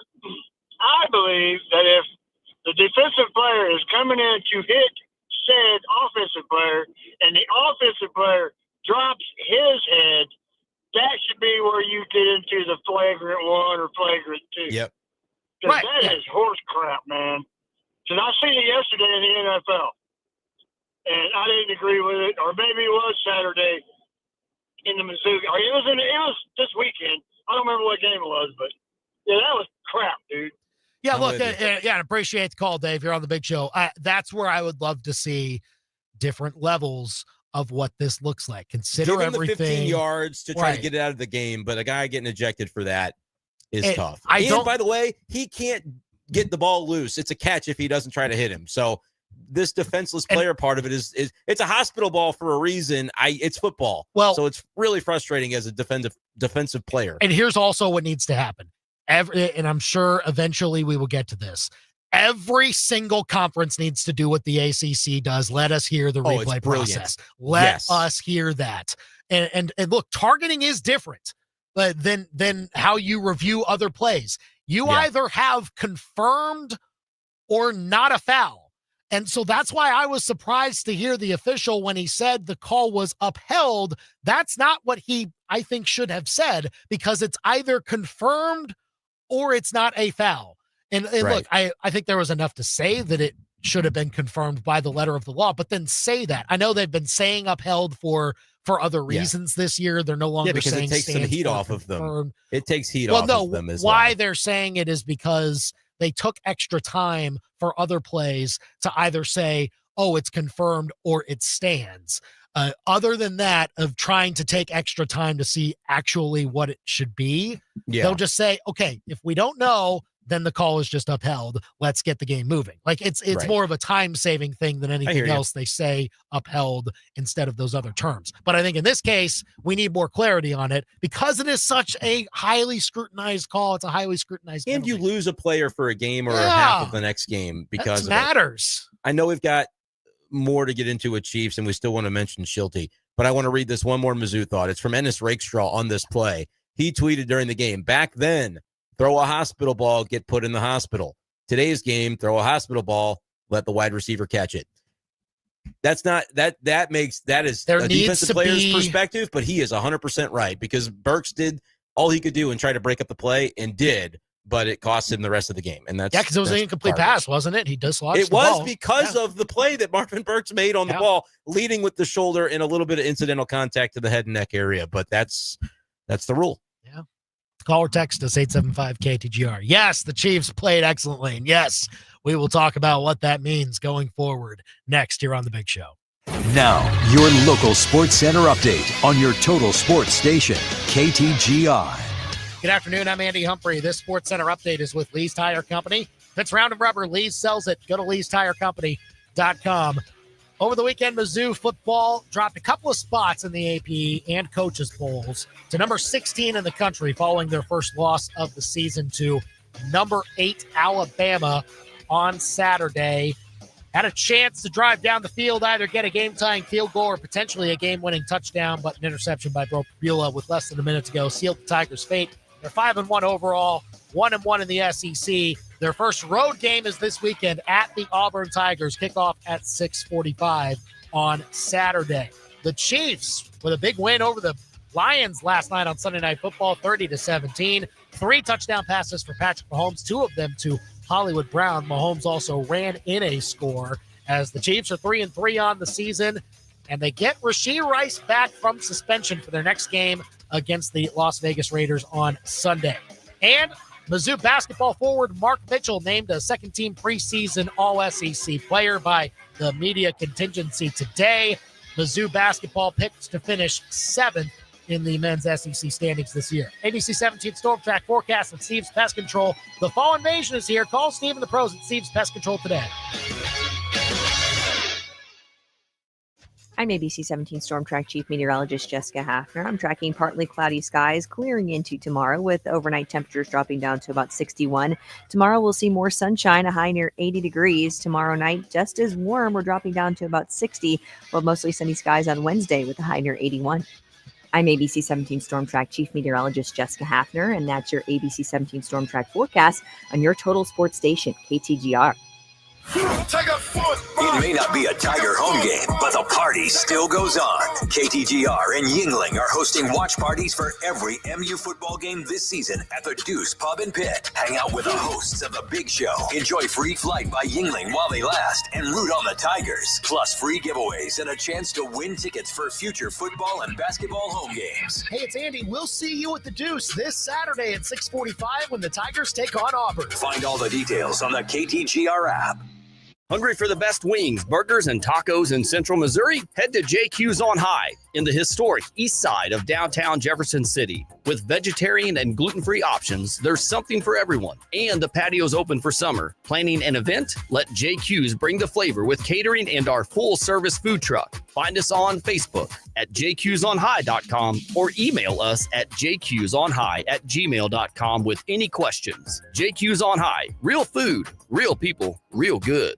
Everyone has their go-to game day outfit. Maybe it's a comfy black and gold hoodie or that old hat you wear because it still hasn't been to a losing game. Hi, this is Sophie Cunningham, and if you really want to stand out on game day, talk to the team at Betts Jewelers in downtown Columbia. Rock your favorite team's colors with a beautifully designed, one-of-a-kind custom piece of jewelry from Betts Jewelers in downtown Columbia, our hometown jeweler. MIZBETZ. These beautiful moments begin at Betts. Begin at Betts. We're moving faster and faster these days with limited time to make an impact on potential customers. Hi, this is Jimmy at Pro Designs. For nearly 2 decades, we've worked with companies to build strong brands. At Pro Designs, our team can create a vehicle wrap to drive market share, growth, and profits. Connect with your customers on the go, on the road, and on the job site. Visit us on the web at PRODEZIGNS.com. Come see them at their locations in Eldon or Columbia off Rangeline Street and I-70. Pro Designs, but better than a billboard. You know your former golf bag? It's not just holding up the weed whacker on your garage wall. It's also holding cash. Same goes for that rowing machine you swore you'd use once. At Play It Again Sports, turn your gently used gear into money in your pocket. Bring in your old golf equipment, fitness gear, softball bats, baseball cleats, and more. Cash out and keep it or trade up to something better. Play It Again Sports in Columbia. Think of them first so you don't finish last. Play It Again Sports, ColumbiaMo.com. My name is Taylor, and I have had insurance with Phyllis Nichols and her team for over 9 years. One of my first and only auto claims for me personally came when we were on a long road trip, and I was maybe following a semi-truck a little too close, and we all know when those rocks pop up, crack your windshield. First thing I did the next day was call Phyllis. Phyllis handled the whole thing. She got us into, I think, one of the local vendors to replace our windshield, and within 24 hours, it was done, it was over, and made it a very seamless process. I'm Michael Agnew with API Project Fitness. At API, we're dedicated to helping you reach your fitness goals with workouts that are motivating, challenging, and effective. Our group classes are high energy and designed to maximize your time with efficient movements and smooth flow. There are real results here to find, whether you're just starting out or ready to push it to the next level. API is where hard work meets progress. Everyone needs a fitness routine. Let us be yours. Sign up today for a free trial at apiprojectfitness.com. College football is all about the next generation. Fresh talent, big plays, new energy every season. That's the same approach behind Flight by Yingling.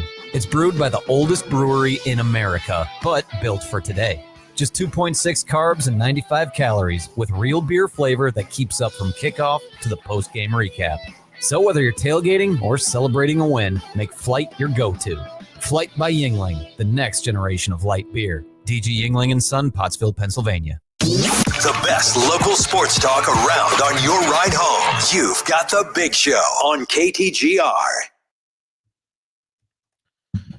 So tell us your thoughts on Mizzou getting the, first loss of the season and the Chiefs getting a big win on Sunday Night Football. 875-KTGR here on The Big Show. You can also comment on our YouTube channel right now at KTGR Sports. I mean, the way that the Chiefs got it done, again, this is all coming back to their offense being all the way back. No words in front of that. It's just the offense that we have known the Chiefs to be in the Patrick Mahomes era. They weren't showcasing that over the last couple of years for whatever reason, but now they can, and they are. And now they're about to get Rashee Rice back through a 3-3 start to the season. That's a scary thought for everybody else. I do still think they need more from the run game, but Mahomes could just do it all last night, and so they didn't. I mean, could they pursue something via trade? Do they showcase Brashard Smith more? He seems to be a very capable pass catcher, which just kind of further emboldens the Mahomes greatness. But it's going from, at times we were going, does he have enough, to next week, everybody healthy, it's an embarrassment of riches in the passing game. And he looks great. And he runs the ball enough for himself to where it's like, if the running backs aren't as efficient as they need to be, it doesn't really matter. We'll just throw it on you. And that kind of does feel like throwback Chiefs. You know what I mean? So of that old school Mahomes era where they would you couldn't stop that passing game. Yeah. I think we're back to that. So you think they just build from that part of their game and kind of worry about, well, look, Pacheco wasn't bad yesterday.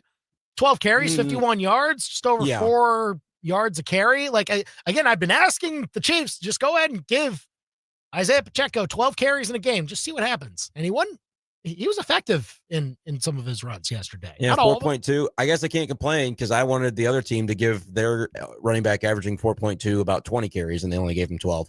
So I guess I have to just accept it with Pacheco that it's enough. You know, that's how it goes, I guess, sometimes. But I'm a little sour. But no, look, it's that. It was good though. It was good, and the defense was good enough in some key spots to at least keep the Lions' offense at bay. They got the third down stops when they absolutely needed them to. When you could conceivably think, okay, Lions' offense, they can climb back in this and score quickly. Yeah, I was a little questioning what the Lions were doing offensively, why they maybe got away from some things that worked really well for them first couple drives, and then middle part of the game they don't use some of these intermediate routes as much as they were earlier, and it seemed a little bit off from their standpoint. I think they tried. I think the Chiefs just played that well defensively, and they did what I said they had to do against Jahmyr Gibbs, and they basically bottled him up. 17 carries for 65 yards. It had to look that way, and it did, and they completely took him out of the picture in the passing game. You know, he had one reception, no yards. That's not typical to what happens. He usually breaks free in the pass game as well. I think the Chiefs just played their best game of the season, Andy, and they did it right before getting back one of their most impactful players. So I don't have anything to say other than, yep, they're fine. It is a daunting thing for what this could look like with Rashee Rice coming back. I don't know what it means for other players playing time though. Like, we're trying to see, like, okay, Juju doesn't have to play as well, but Juju played well yesterday too. Like, played well. Howard Brown caught a couple touchdown passes yesterday. Yeah, like, they're in a good spot. Who do you then phase out? I guess Tyquan Thornton didn't show up. Thornton did not have a target yesterday. I don't know how many snaps he had, but clearly, I'm sure like, he played. But yeah, I'm sure he did, but he just wasn't a factor. And he's been about 25 to 29 snaps the previous 2 weeks with Worthy back. So I think he's probably the first to go. and Juju will go down a little bit. But Hollywood Brown showed up. I mean, he was impactful. Kelsey was impactful. So you look at the box score and you think, wow, man, Mahomes had a great game. And you look at his leading receivers, Kelsey 6 for 78, Juju 3 for 57, Hollywood 4 for 45. Right. Like, that's when it's most dangerous, when he trusts I can go to 5 different people and you don't know who I'm going to. That's when he's at his trust best. the offensive line too. They blocked well. Josh Simmons had to miss the game yesterday. Apparently, the last minute personal reason. No, I think personal thing in California. Okay. Yeah, that came up all of a sudden. And so Jalen Moore, whose wife had a baby that morning. Speaking of personal, that's wild. Yeah. And then hours later, finds out he's starting, and then, all right, you're in blocking Aiden Hutchinson. Like, golly. And he played well. I wonder if the thought was like he's probably going to be safe to miss the game, but then this other guy had to miss the game, so you're in. Like, I don't know, or maybe he was going to play even after the birth of the baby. I have no idea. They were at home, so it's a little easier to do it. But that's nuts. But it all worked out. I mean, they were the better team the whole game. They were the better team. At no point, even when they were trailing in the first half, did I think they weren't going to win that game. I was a little bummed because I got a little bit big for my britches, parlayed the Chiefs and the over, which the over did not get there. So. It didn't come close, did it? Didn't get there. No. Lions would have needed a drive at the end, a garbage time touchdown, and it didn't happen. Yeah. Well, so, either way. Chiefs played great, though. They earned it. Great. All right, real quick before we go. Mike Schilt retiring. Yeah. I don't know, man. It's kind of irksome to me that everybody's response is the same, from Jesse Rogers to Ken Rosenthal to people in the know, that, like, if there's more to it, they're aware probably of what is more to it, but nobody wants to say what's going on. So I don't know. Look, it was weird how it ended in St. Louis. It's strange and unexpected how it ended in San Diego. And I am a Mike Schilt fan, but I don't know. Maybe all this scuttlebutt that people are like, there's some stuff beneath the surface. Maybe somebody's going to talk and we can have some fairness to not only John Mozeliak, but Ollie Marmol as well. Because if there's just some stuff going on where it's like, you know what, he's too old school, too harsh on people, and that doesn't work in the modern game. I don't know what it is, so I hesitate to speculate. Yeah. But like, it's obviously a huge topic that people want to know about. But if there's something that comes out and says, they really felt this, that, or the other, I think that would be the best thing that can happen. Maybe not for Mike Schilt, but for like Mo and Ollie Marmol, where it's like the ghost of this guy still hangs over, and people think they shouldn't have gotten rid of him for Ollie. I think Ollie's a really good manager. And I know it's got to be irksome that if there's just stuff behind the scenes that people aren't talking about, and Ollie's probably thinking, why are they comparing me to this guy? But I have nothing negative to say about Mike Schilt. So it is very strange the way that all this has gone down. Yeah, I don't know if we'll ever learn more about that situation, but a lot of managerial openings this cycle in Major League Baseball. So that's like 8. Have a new manager for next year? Something like that? 9. It's a lot. It's a lot. All right, thanks for joining us today. Thanks to Bill Connelly, too, for coming on. Back tomorrow at 4 o'clock. Chiefs Kingdom show next on KTGR. He's Brenden. I'm Andy. We're done for now. Winter's on the way, so now's the time to plan your tree pruning. Here's why. In winter, trees are dormant, which means they're